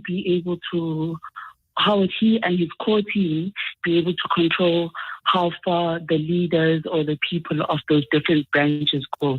Because as he said, he wants to eradicate immigrants or whatever he feels like as a social ill. So how would he be able to control that it doesn't go too far? I know Operation Tutula is about to go into KZN, and KZN, I mean, has been kind of like the hub of. Basically, South Africa is the fertile ground for violence right now because people are so frustrated about everything that's going on. So that's the question. How would you be able to control that? Thank you. It doesn't go too far. Thank you very much. Suso in Dobsonville, quickly. Okay, Sizwe, how are you? Grand, Bob. Yeah, Nhlanhla-LUX, how are you? Sure, I just want to ask very few questions. Since I'm out of time. Number one, why did you guys broke into Ndate Victor's house and raided the house without a search warrant? Number two, what did you find there? Because it seems like on your interview you said that Ndate Victor is a drug dealer who's known. But now my question is, do you have that case number? Because yesterday when I listened to you said he's out on bail. Do you have the case number which says that prove that Ndate Victor is out on bail? The last comment which I want to make before everyone now is that your Dudula is anti-black because now you are sponsored by this white. Let me just clarify because most of the time people say the white monopoly and our people don't understand what is the white monopoly. Your Dudula is sponsored by these people that are owning these malls because if you close all these shops, then it means you will have to go to the malls and so on because that's the narrative which you are trying to push. So that's the questions I wanted to pose out of time. Yes, thank you very much. Thank you very much, Susan. You literally have 1 minute. We must just accommodate them and keep, nursing them because where else can they go outside our townships? He is here telling me that we are sponsored. And he's just taking it because he got it from someone else to help him think and talk. He's a mouthpiece of someone else. He himself is captured. So we did not break into anybody's house. We've got footage that we actually was watching. The man walks in and opens a door. We follow him. The problem with you and your EFF guys who are supporting this old man or jutat this old man to open a case against us is that you don't know the reality of the situation. And I hope that when it all turns around and this man is sitting behind bars as an old person because you have helped him lie to the nation, you will be there to warm him up in those cells. Morning. Yeah, ne? It started off with EFF, it ended off with EFF. Why? But no, look, I get it. They asked the question. Thank you. Thank you very much for joining us. Sure. And thank you very much for your messages. Thank you very much for your calls. Kaya Biz will follow after this. Tomorrow we back. And I'm back for the last time because then I'll be out the country for a bit. But I will return. And when I do, yeah, look, I'd like to close by saying that our lives, the rest of our lives will be invested in putting South Africans first in South Africa. And if there's anybody, including South Africans, that have a problem with us putting South Africans first in South Africa, can start packing their bags. Nhlanhla-LUX, Soweto Parliament, Tutola, Operation Tutola, put South Africa first. Morning. Thank you. Unfortunately, if you don't accept the reduction, the only alternative is to retrench. And that's about 700 employees.